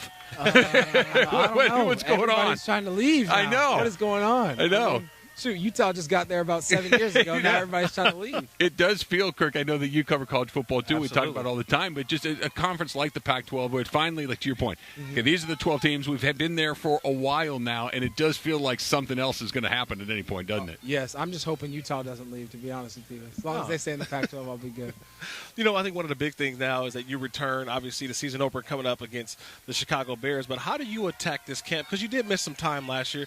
How are you attacking this training camp? I think for the most part, I think I'm just trying to get my feet back under me, with not being able to play football really since last year. I think like 2 days ago, I was exactly 9 months out from surgery. So I think I'm just excited to be able to get back here and compete again. And then also just approaching to do what I can to help the team in any fashion. I think that's my biggest point. Just any way I can add value, that's what I want to do. So anywhere the team asks me to play, that's where I'll play. You are listening to KSPN Los Angeles and KRDC Pasadena. We are talking with Rams safety Terrell Burgess here from UCI. And, we've been talking. We talked to Kevin Demoff. We talked to Jackie Slater. We talked to a bunch of guys about the expectations for the team. Obviously this is a team that is Super Bowl ready. The expectations are as high as they can be. What about you personally? What are your expectations for this season? My expectations. I just want to get on the field and do what I can to help the team win. Like I said before, I believe that I can be a playmaker for this defense. I think I can help the team in many different ways. So whatever they ask, I'll do that and more. And I think that's what I'm looking forward to doing. Yeah, the guy who's the pride of Oceanside. The bigger question is, are you a carne asada burrito guy or carne asada taco guy? Ooh, burrito for sure. Burrito for sure. In Utah, I definitely was missing burritos all the time. Nothing against Utah, but I think the Mexican food out there is not the same as not quite like Oceanside or San Diego. Not quite like San Diego. A little bit different. We putting fries in that carne asada burrito? 100%. Might as well make it a California burrito. There you go. Good. I like it. What's it like, too, just being a part? We mentioned Jalen Ramsey. You mentioned Aaron Donald, too. Obviously great players. But knowing that there's a couple of guys that are going to the Hall of Fame. Andrew Whitworth might end up in the Hall of Fame. That you've got players like this all over the place that have been around a long time, had an incredible amount of success, and just learning from those guys. Oh, it's great to know that you have guys on your team that had the same, I guess, a common goal that you've had since you were a little kid, and they're actually, most likely going to do it. I guess I'd say 99% possible they're going to do it. So I think it's nice to be able to see them, see how they work, and hopefully I'll be able to do the same thing. Did you have that I'm in the NFL moment last year? What was that moment for you? Was it a play?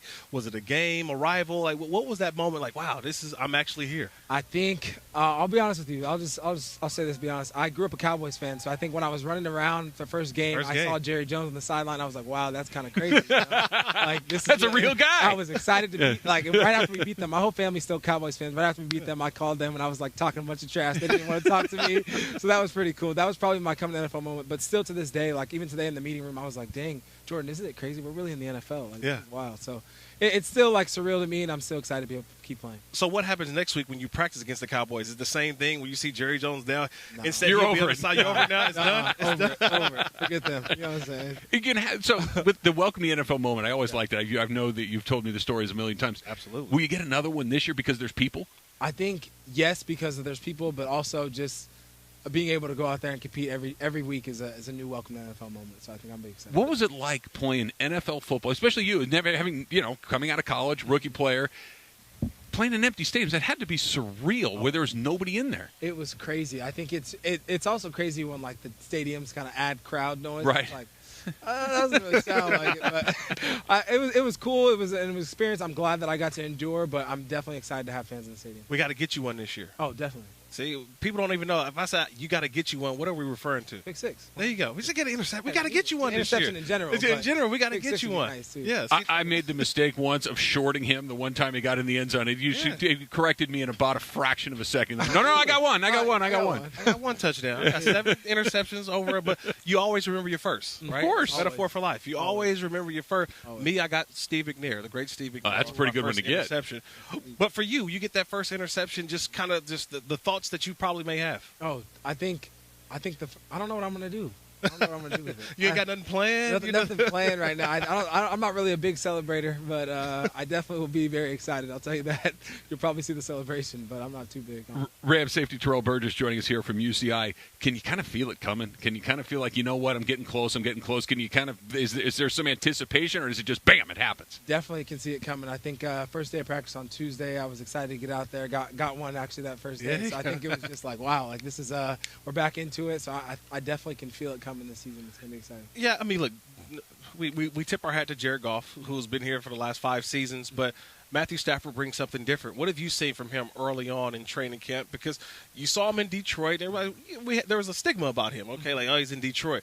But what have you seen now up close and personal that he's your teammate? Well, first off, I'll say last year I remember while I was recovering, I definitely was like telling somebody, I was like, man, he's one of the most underrated quarterbacks in the league. Like, I think he just plays so well and he doesn't get enough recognition. So now seeing him in practice, it's crazy. Like, he's got a lot of zip on the ball. Granted, Jared threw the ball very well as well, but he just got a lot of zip on the ball, and I even told him this yesterday. I said, good zip. And then today he threw a no-look pass for a touchdown. Yeah. So it's like the man plays very well, and I'm excited to see what he does. What are you supposed to do with that? I mean, I get it in basketball. A guy can kind of give you one of these. It's crazy. But in football, I would imagine part of it is I'm looking in there and trying to figure out what he's seeing so I can anticipate what he's going to do. And all of a sudden the ball goes somewhere he wasn't looking. What are you supposed to do? Honestly, at that point, you just quick memory and just get back to work, you know. I'm just waiting on SoFi, man. That's all. Yeah, I've like, you've been there, you've practiced there, but just to truly run out with the fans, being around the guys, like the season opener, just being in a stadium with fans. Are you excited? Are you ready for that? Oh, I'm so ready. I think I can't wait. One of my best friends plays for the Bears, so I think I'm excited to be able to is beat that them again. Jalen Johnson? Jalen Johnson. Oh, see, look, Utah guys, you got to stick together. Stick together. That's got to be such a moment, too, that not only an NFL game, not only the opening week of the NFL season, but you get the standalone game on Sunday night, which is kind of the marquee game of the whole week. Yes. Week 1, SoFi Stadium fans, Bears, Rams. I mean, I'm excited for it. I can't imagine what it's like for you guys. Oh, very excited. I think we're all excited, especially because that's 2 years in a row where we get Sunday night game, first game of the season. It's going to be primetime game, so it'll be a great game to play. I think they're a great team, so I'm excited to play them. All right, man, I'm going to let you go, but look, no rookie hazing? Do you haze the rooks now? Did they get you last year, or how does that work now? Well, they got to bring extra, snacks to the meeting room. How does it work now? I think that's mandatory. That's mandatory. I don't even know if that's even hazing. I think that's just like a given. But no, I didn't get too much hazing. Obviously, everybody's got to pay for food sometimes here and there. But I didn't get too much hazing. But yeah, snacks are mandatory, but we don't do too much hazing. I think we just got to bring them along because eventually some things happen and we're gonna need them. Yeah. Ram safety Terrell Burgess. Terrell, thank you so much for coming by. Appreciate it. Yes, sir. Thank you guys for coming. All right, you got it. You could just, Kirk, I'm getting more and more excited the more we talk about that Sunday night game because this just tells you the expectations, and not just Rams fans, not just us who are around the Rams all the time, but the league. The league expects this team to be one of those teams. You don't put just anybody on week 1 of Sunday Night Football. It's a team that obviously got a stadium, obviously got a market, but the team needs to be good. This team's going to be damn good. Yeah, they're going to be really good, man. And especially for him. Like, Terrell Burgess is a guy who, he was drafted ahead of Jordan Fuller last year, but he was starting to come along, and right when his role was carved out for the actual season, he had the injury, week 7, and he goes down on the injured reserve, and so now he's done. But to get him back out there is another weapon for Raheem Morrison. Look, I remember talking last year to his former defensive coordinator at Utah, Morgan Scalley, and people don't know how many Utah players were drafted last year. More than SC. It's a man. That's all you need to know. Utah is bringing out the defensive players, and I'm saying, okay, like they're coming and they're ready to play right away too. So to me, that goes to their coaching, that when they get to the NFL level, it's a seamless transition. And for a guy like him, I think he's going to have another huge year. Well, look, he's going to have a huge year, just like we saw from Jordan Fuller. One of the Rams' most consistent defensive performers the last couple of years has been John Johnson. He's gone. Correct, yeah. Right, so John Johnson is down the road. He's no longer a member of the Los Angeles Rams, which means guys like Burgess and Fuller and Rapp, and somebody that, Rapp is a rookie, had a decent year, and then last year it felt a little bit different again, so we'll see what he looks like in his third season. But when you look at those safeties, it was kind of, okay, we got John Johnson back there to kind of anchor this thing. Well, somebody else is going to have to do it now. Well, I mean, it's they've been pushed too, right? I mean, you've finally had the opportunity. You got the taste of it last year, and I always say, like, that sophomore year of college or even high school, You know where to park at. You know where to eat lunch at. You know how to get to your class. You know how to line up on the field. You know how to put yourself in great situations. And I think what helps him out is Raheem Morris. Like, you can see how intense that he gets when he talks football. Yeah, you can. You can see how impressive he is. I keep saying it seriously. Raheem Morris was Sean McVay before Sean McVay. He just didn't get the turnkey. Like, well, I won't say the Rams had a little bit of a fixer-upper. A little bit, not a lot. You know, they had to add a bathroom here or there. They had some stuff they had to do. You know what I mean? Some tiles. Put some lighting in the kitchen. Yeah. They had to do a little bit of fine-tuning, but they were able to have that success. Jeff Fisher was like a squatter that came in and destroyed the place. But, man, like, it's funny, man. I'm glad that Raheem shared that story because he was 32 years old as a head coach in the NFL. Had success early first year and then could not sustain it, but that was probably because the way that the organization was ran at that time. No longer is it being ran. They're obviously Super Bowl champions in Tampa right now, but I just think about the intensity that he brings, that he is going to bring to not only that secondary but to this defense because he wants to show people I'm just as good as Brandon Staley. Yeah, I don't want to take anything away from Raheem Morris because he's going to be his own guy and he's going to do his own thing here. But you talk about it being turnkey. you come in and it's okay. You got to figure out your scheme. You got to figure out your personnel. You got to do everything that you have to do when you go to a new job. But oh, by the way, here's Aaron Donald and Jalen Ramsey. Yes. I mean, it's just an extraordinarily advantageous starting point to have not just good players, but the two best players that they're. Aaron Donald might be the best player in the whole league, regardless of position. Well, you mentioned it before to start the show. They got two guys who are 99s on Madden. Right. The Madden game, video game, they don't throw out 99s like that. But the Rams have two of them. One that sacks the quarterback, one that intercepts the quarterback. So when you have those two pieces, they're your hardest workers. It's easy to put pieces around those guys. That's what makes this Rams defense so special is that they can go through different packages, different personnel groupings. As long as 99 and now number 5 is on the field, it's a lot easier to go out there and do your job. All right, we are live from Rams training camp, driven by your Southern California Hyundai dealers. Get the Hyundai you've always wanted. It's your journey. Own it. We'll do a little NFC West preview, Kirk, of where the Rams' number one competition is going to come from. That's coming up next. We're live from Rams training camp on 710 ESPN.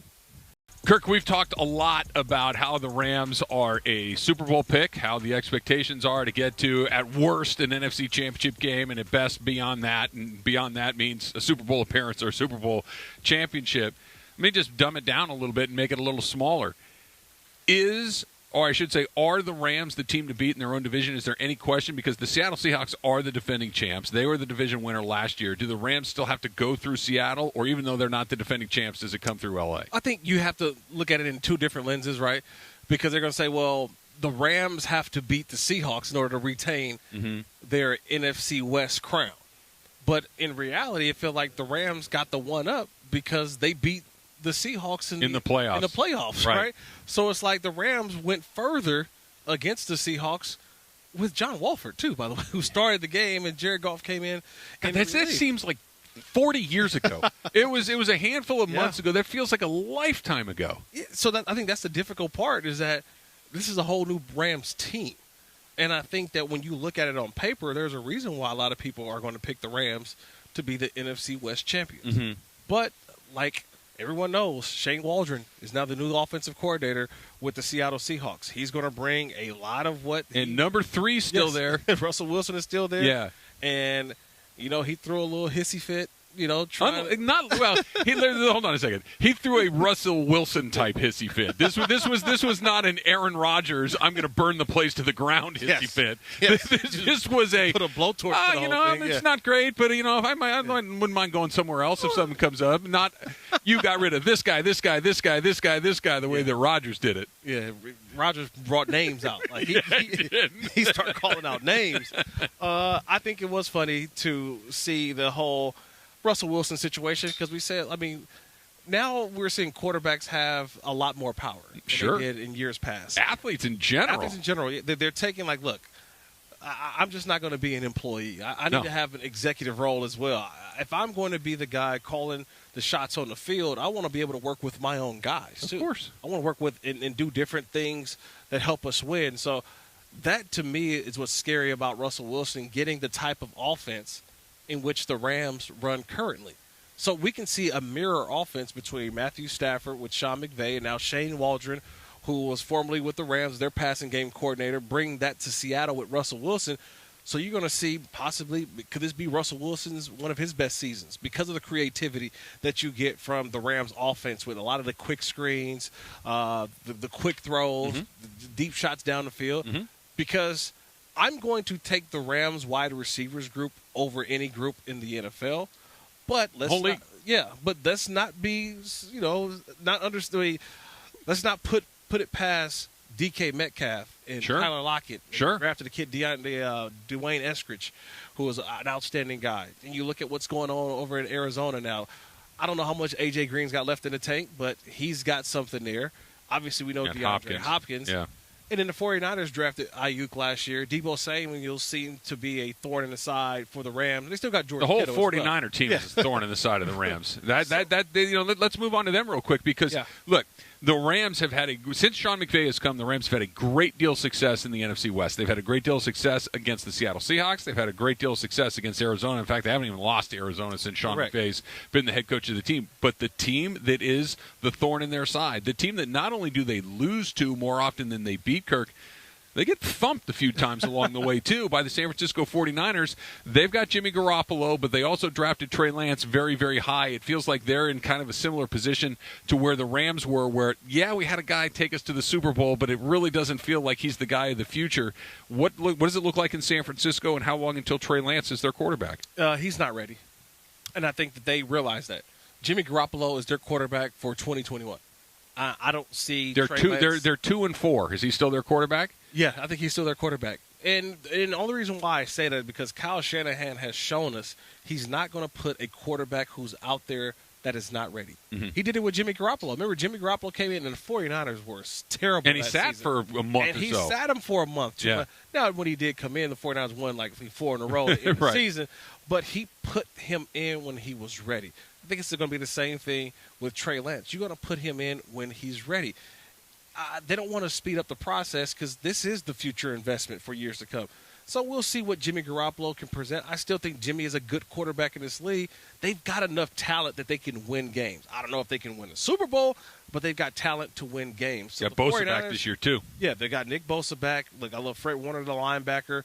The secondary was better. They won't have Richard Sherman, who plays well against the Rams. So, to me, 49ers are a formidable team. But I've always said this to 49er fans is that when the 49ers, outside of that Super Bowl season, they've been under 500 every year. Yeah. They've been bad. As much as we talk about Sean McVay, who's been to the playoffs who's been to the playoffs 3 of his 4 years. His one season he didn't qualify. They were 9-7. The 49ers have been to the playoffs one time in those 4 years. In those other 3, in those 3 years in which they didn't go to the playoffs, they're under 500. They're bad. They're picking in the top 10. You know what I mean? Like it's a totally different dynamic with the 49ers than it is with the Rams. When the Rams are bad, it's like they're not bad. They played meaningful games until the last week of the season. No, their bad season was over 500, and they missed the playoffs by 1 game. And under the new rules, they would have been in. They would have been that team that goes in that season. Yeah. But, okay, with all that in mind, and you're right, the 49ers have had some real down seasons along the way. They give the Rams a hard time. Is it just as simple of matchup? That we see it before, right? That even when Jeff Fisher was the coach of the Rams and the Rams were not very good, they gave Seattle fits. And Seattle was a really good team, but the Rams would regularly beat them. It was just one of those matchup deals. Is that what's going on with San Francisco? Yeah, it's just one of those matchups. We see it in basketball all the time. We see it, I think, also in baseball. There's just certain pitchers that are difficult to hit. Like you say, oh, man, this guy really was a thorn in my side. Or we had the great Jackie Slater on earlier. And I can tell you that he mentioned Reggie White and all those guys. But there's always that one person that you went up against that maybe wasn't a big name, but it just gave you fits. And everyone's like, well, how could that guy? He's not a Hall of – but it's just the way that that person operates, the way they move. It just was difficult for me to go out and block that person. I think it's the same thing when it comes to football. It's right? funny. You know what I mean? You mentioned baseball and made me think of a story. I remember interviewing Nolan Ryan one time. The greatest strikeout pitcher in the history of baseball. Just a machine. 7 no-hitters, pitched until he's 45. Just that guy, Nolan Ryan. Yeah, the Rocket. Right. No, not the Rocket. He's the Ryan Express. The Ryan Express. Right. There you go. Knocking knocking Robin Ventura sideways, despite the fact that he was 20 years younger. Yeah. And I asked him exactly what you were just talking about, Kirk. I said, hey, was there ever a guy that you just couldn't get out? Yeah. And he mentioned 2 names, and he goes, one of them was Willie McCovey. Okay. Which, sure. Right. I mean, it's Willie McCovey, right? Okay. Right. McCovey Cove, Hall of Famer, that guy. Sure, it makes sense. And he's so funny. He said, the other guy was Mark Belanger. And Mark Belanger was a journeyman middle infielder who, for his career, probably hit 220, 230. Yeah. He was one of these guys, he'd catch everything but couldn't hit it all. Right. And Mark Belanger wore out Nolan Ryan. Wow. And he's sitting there talking about how, I can't get this guy out. This is the guy that's wearing me out, and he was. And that's what it feels like to me with the Rams. That with the Niners, because you look at it feels like George Kittle has 200 yards every time they play him. That there's some fourth-string running back whose name I have to look up every week. He'll run for 100 yards and catch another 30 against the Rams. It's just those matchups can get really weird. I think also, too, you go into that game with a mindset, too, that the Rams are like, oh, here goes the Niners. All right, we gotta buckle down. We got to beat them. And the 49ers come in confident like, we got this. We can beat these guys. We can beat these guys, right? That's that confidence. They walk in knowing, hey, we're going to win today. We feel we can win today because for some reason this team, it just always has felt like that. I'm trying to think of another team around like the division in the NFL, and I don't know any other team that just has another team's number like that. Yeah, you know what I mean? Like, think about it. Odd. Around the NFL, it seems like everybody kind of on even footing for the most part. But it just seems that, man, when the Rams and those – what? You know what is a good one? Seattle versus the Rams. I was that one and Miami against New England. New England, yes. Miami always seems to give New England – even when Miami's terrible, they would give New England a hard time. In Miami, those are the days that we see Tom Brady's at he's frustrated. Yeah. But I think also, too, even when the Rams were bad, they would always – give Seattle a hard time? They would give Seattle a hard time. Yeah. It'd be a low-scoring game. Special teams are always looming because those two teams always seem to – it's going to be a good one. That's the reason why they put that one in prime time this year. Yeah, for sure. For sure. Okay, so the last team in the division that we haven't talked about, the Arizona Cardinals. They obviously have a special quarterback. We'll see how much better he continues to get, but there's some stuff there for sure in Kyler Murray. You mentioned DeAndre Hopkins. They added J.J. Watt this offseason. J.J. Watt, maybe not the Defensive Player of the Year that he was 3 times before. Maybe he's not that guy anymore. Right. But he's going to bring energy. He's going to bring expertise. He's going to bring some pretty good football. How much better is Arizona this season? They're a lot better. I mean, it wasn't just the J.J. Watt. It was also they still have Chandler Jones. Yep. Remember, they drafted the kid out of Purdue, Rondale Moore, as well. He's another wide receiver, explosive guy, but I was just looking through their roster. They drafted another linebacker. They drafted one of the top linebackers last year in Isaiah Simmons. And then you think about Budda Baker, who they already have there. Like it's what I keep saying, Travis. Cliff Kingsbury does not have time for players to be ready to play. Mm-hmm. You have to come in and be ready to go. He can't develop anybody. It is like we have to go right now. And so that's why he's brought in so many of these veteran players. I need to win now. We don't pay Kyler Murray for about another year and a half. Once you have to pay the quarterback, that means you can't pay a lot of other guys. It's the decision right now that the Buffalo Bills, the Baltimore Ravens, and the Cleveland Browns are having right now. It's when do we pay our quarterbacks? It's just the going rate, and that's the way the market is always set up. The Rams had to go through it. But Jared Goff did play 2 pretty good seasons. That's the scary part, right? You think you got it, and then you pay him, and it's like, nah, you don't got it. That's the hard part that you got to figure out. Yep. And who knows? Really, that's the part that's so hard to tell. We're live from Rams training camp, driven by Southern California and your Hyundai dealers. Get the Hyundai you've always wanted. It's your journey. Own it. Let's talk about some of the new faces here in the Rams camp. That's coming up next. It's Travis and Kirk live from Rams training camp on 710 ESPN. Feeling a little guilty, Kirk, that Carlo just pointed out that you were the one that got the carne asada burrito question in with Fuller.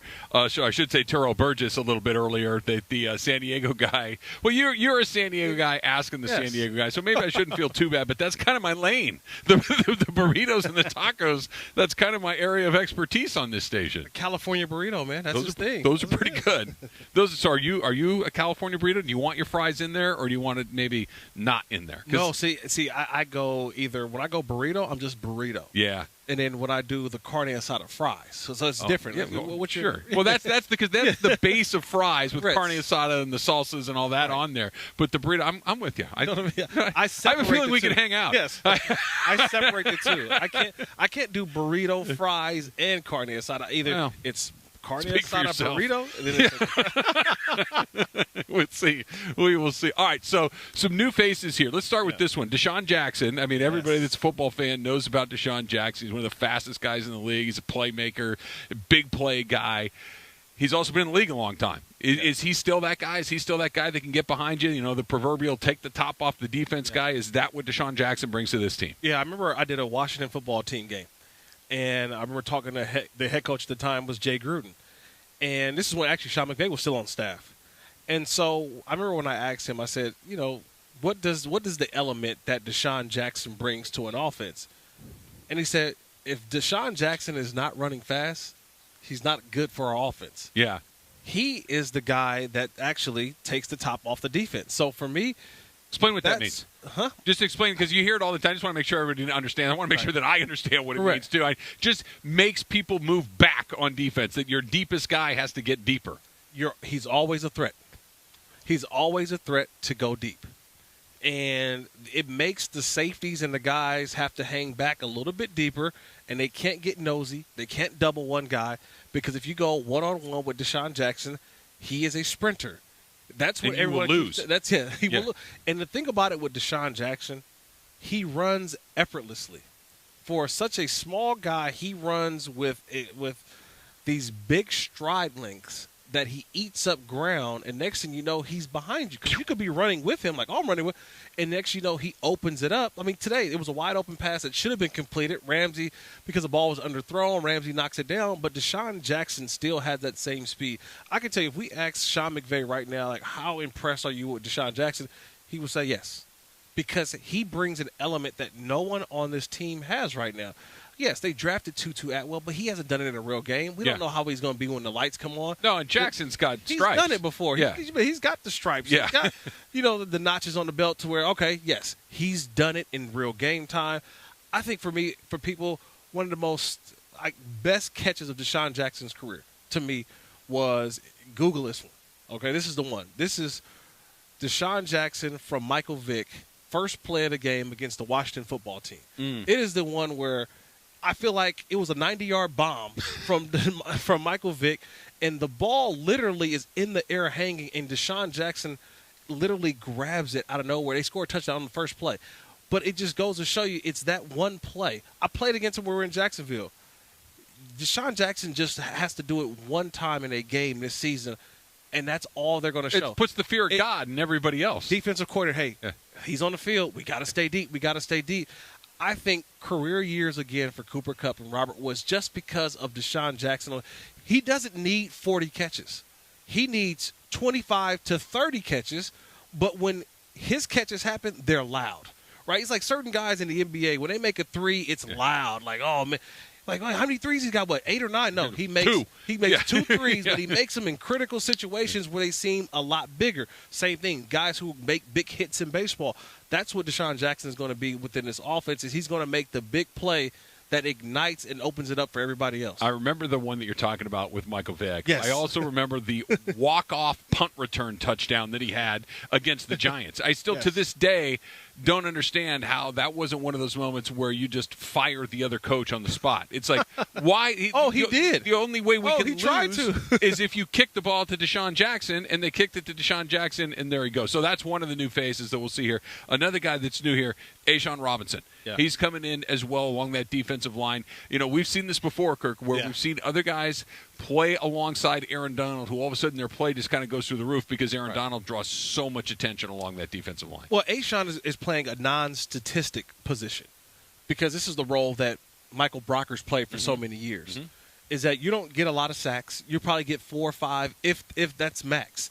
But you're playing a role within the defense that is very crucial into keeping the linebackers clean and free, keeping that one-on-one for Aaron Donald. If teams are going to try to double Aaron Donald, it leaves the one-on-one, which creates a lot of pressure for A'Shaun Robinson. Remember, last year he started the season on the PUP list, physically unable to perform because he had an ailment.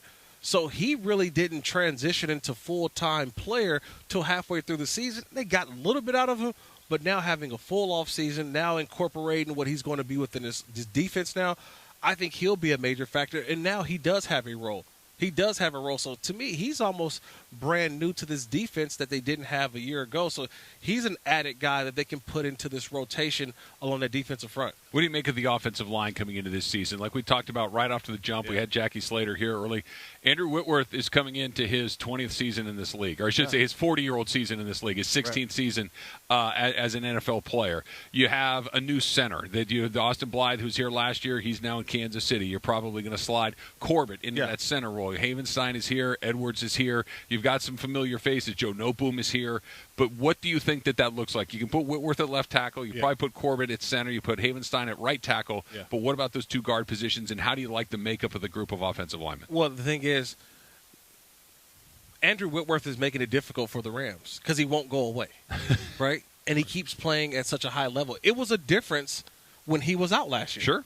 Because when he came back, the Rams' offense kind of picked back up where – and Joe Noteboom did a decent job. He did very decent. But he wasn't Whitworth. Yeah, he did decent because we didn't call his name. Right. Right. You call his name like, oh, he did something wrong, but he did well. And so right now it's going to be that left – right now the way it's been lined up, and I've been watching practice, and that's one of the, elements to this offense is who is going to be that starting five. So left tackle, it looks like it's going to be Whitworth. Left guard, it seems to be David Edwards. Mm-hmm. He's going to be at the left guard position. That's a big guard, but he can move. And he's got flexibility that they need to kick him out to tackle. They can do that. Okay? And then you bring in Noteboom or whatever it may be. Then think about this. At center, Austin Corbett. Okay? And here's a guy that Cleveland gave up on. Mm-hmm. He was considered a bust. He's a second-round pick. 33rd. So when you're the 33rd first pick of the second round. You're a fringe first-rounder. Mm-hmm. And they gave up on him. They basically gave him to the Rams for peanuts. Yeah. And he was one of their better offensive linemen last year. You slide him over to the center spot. Then your right side is Bobby Evans, who's played some tackle. But it's like he's a big body, can move around. Okay, let's kick him inside. So when everyone's talking about the Rams not having veteran presence on the offensive line, these guys have been here. They know the system. They know the scheme. Do you go bring someone else outside that doesn't know the scheme that you have to teach them, or you just utilize the guys that you've been drafting over the last couple of years because we know the names, and now they're actually out there playing. I think this is going to be great for Matthew Stafford. He got sacked 38 times last year, too, Travis. That's a lot. That's a lot in Detroit. That's the one thing I can say about this Rams team. They don't give up a lot of sacks. No. They had never given up until you're like, wow. And Kirk, the ones that they did give up, it was on the quarterback. It was on the quarterback. I was just going to say, it wasn't that there was a jailbreak on the defensive line. It was get rid of the ball, get rid of the ball, get rid of the ball, and it's not coming out. That's where the sacks were coming from. And so now you have, I think, an offensive line with Andrew Whitworth. The only thing is that, Corbett and Stafford have to get on the same page. They've got to be able to. He's got to be able to see what Stafford can't see. You have to be that line to where. For me, watching the Chargers right now, they went out and got one of the best centers in the league. They got Corey Lindsey, who was Aaron Rodgers' center over in Green Bay. So they got a center to help out the young quarterback who's going in year 2, Justin Herbert. Mm-hmm. The Rams don't necessarily need Remember, they got John Sullivan for Jared Goff in that second, and that was a huge change. Well, they needed that. Right. To take one less pressure off of Jared Goff. Yeah. At least he can come to the line of scrimmage, and John said, hey, this is what we're doing. Yeah. Okay? Jared doesn't have to make that. But when it comes to Matthew Stafford, you can bring in a guy who may not be experienced at the center spot. Because he can do it. Yeah. See, now you can add more onto the plate of Matthew Stafford because he can handle it. Like you don't have to worry about, oh, no, they just shifted late, or the safety's coming down. Oh, the linebacker's coming off there. Matthew Stafford's like, okay, I got it. Yeah. I got it. He's got arm angle. First of all, we marvel at Pat Mahomes, and we marvel at Justin Herbert, and a lot of these guys who can throw from different arms. Matthew Stafford's been doing that. Yeah, but he's been doing it. Yeah. It's just that he wasn't on a bad team. Yeah, it's like he throws his sidearm pass for a touchdown. It was great, and the Detroit Lions lose 36-6. Yeah, well, I think you know this because you're a DirecTV guy and Sunday Ticket. Yeah. They're on channel 717. Yes, they're all the way at the bottom, right? They're not showing up on 705 and 6 very often. They're down at 717. Jacksonville's on 718. That's the way that the DirecTV thing goes. Man. I want to ask this question respectfully. How much of a difference are the Rams in right now, or how much of a difference is not having Cam Akers going to make? He obviously was their featured back. He obviously was the guy that seemed to be really starting to get going, that once he had that rib injury early where he landed on the football, came back, had a little bit of an adjustment period, but then after that he kind of took off. He ruptures his Achilles. He's out for the season. Darrell Henderson obviously is a second-round pick from the year before Akers was. But is Darrell Henderson the guy, or do you think that at some point they're going to have to start bringing some guys in to peek at him? Yeah, the thing about it is, Travis, Darrell Henderson was the best back for the Rams last year. Now, we can say it was Cam Akers, but when Darrell Henderson was on he was actually more explosive. I think it was because, look, the situation of you drafted Akers in the second round last year, you want to put him out there, and look, he had a great season, but Darrell Henderson had more average yards per carry. Darrell Henderson had more touchdowns. Darrell Henderson had had lower carries, but almost the same amount of yards. When you put them up neck and neck and you put the stats up, blind stats, you would think that was Akers. No, that was Darrell Henderson. I love where he's at right now. The only thing is he would get injuries, whether it was a hamstring. Remember last year he got tackled against Seattle. Yeah. He had the ankle. If he's able to stay healthy, which is going to be a difficult task for 17 games for a running back, they will go grab one. I did give a nickname, too, by the way. I want to coin this nickname for the Rams running backs, by the way. All We right. talked about it, right? Me and Jesse were talking about it. I'm calling the Rams running back Paw Patrol. That's what they're the young pups. I mean, honestly, the oldest back for the Rams is Darrell Henderson in year 3. Yeah. So it's a bunch of Paw Patrols, right? A bunch of little young pups. That's Spoken who like they the are. father of very young children kids, yes. that you are. It's the Paw Patrol running back crew, and they're looking for a big pup. I think they're going to go out and find one. I saw one's off the market right now. So Devontae Freeman, he got picked up by the New Orleans Saints. So now you X him off the list of a guy who runs the system of Sean McVay. He ran it under Kyle Shanahan when they were in Atlanta together. So now you're starting to look at the prism of running backs throughout the NFL, who can come in, because they're not going to survive with these guys who have not done it in a real game outside of Darrell Henderson. All right, we are live from Rams training camp, driven by your Southern California Hyundai dealers. Get the Hyundai you've always wanted. It's your journey. Own it. Let's talk a little bit about the league at large, Kirk, when we come back, and I want to start with Aaron Rodgers because I still can't believe what I saw at that press conference. Just an extraordinary performance. It's coming up next. It's Rams training camp, and it's Kirk and Trav on 710 ESPN. You played in the league for 8 years, Kirk. You've covered the league really since you were already kind of doing this when you were still an active player. Correct, yes. Yeah, I'm always covering the league. Yeah, you've been plugged in for a very long time, and I know that grew up a Raiders fan, the whole thing. I know that you're a football guy. It was a running joke yesterday at the alumni golf tournament I played in for San Diego State. Yeah. They were like, yeah, how many head coaches yesterday? Because Norv Turner was there. Okay. So former head coach of the Chargers. Sure, Raiders. Washington. Yeah, so a long-time offensive coordinator. So we were just talking yesterday. He was like, so how many coaches did you end up playing for? I said, I ended up playing for 6 head coaches in 8 years. Okay. So my expertise is showing you how not to do it. You know what I'm saying? Like, what not to do. Absolutely. Absolutely. So with that in mind, with your level of expertise and being around the league, have you ever seen anything like what Aaron Rodgers did at that press conference after his first practice, where he sat down and look, we've seen players be emotional. We've seen players be upset. We've seen them be angry. We've seen them say things where you go, okay, he's angry and he's upset, but, kind of take it with a grain of salt. This was measured, deliberate, matter of fact, and just an absolute annihilation of his own team's executives. Have you ever seen anything like that? No, I've never seen that. But I think this is what Aaron has been saying. Like, you don't treat people like that. You don't treat them that way. And he's had to see some of his closest friends get the boot, get the exit. Guys do it differently, right? We know how it is in New England. That Bill Belichick show, that's how they've always been that way. They get rid of you before you year too early rather than a year too late. That's always been New England's thing. Yeah. They're trading away, but that's part of it. Just the train keeps on moving. I think Green Bay is different because of the fact of what Aaron Rodgers said. You think people were coming up here to vacation? No, they wanted to come play with me. Yes. They wanted to come play with a guy who's a Hall of Famer, and you show them the exit, rather quickly or before it's their time.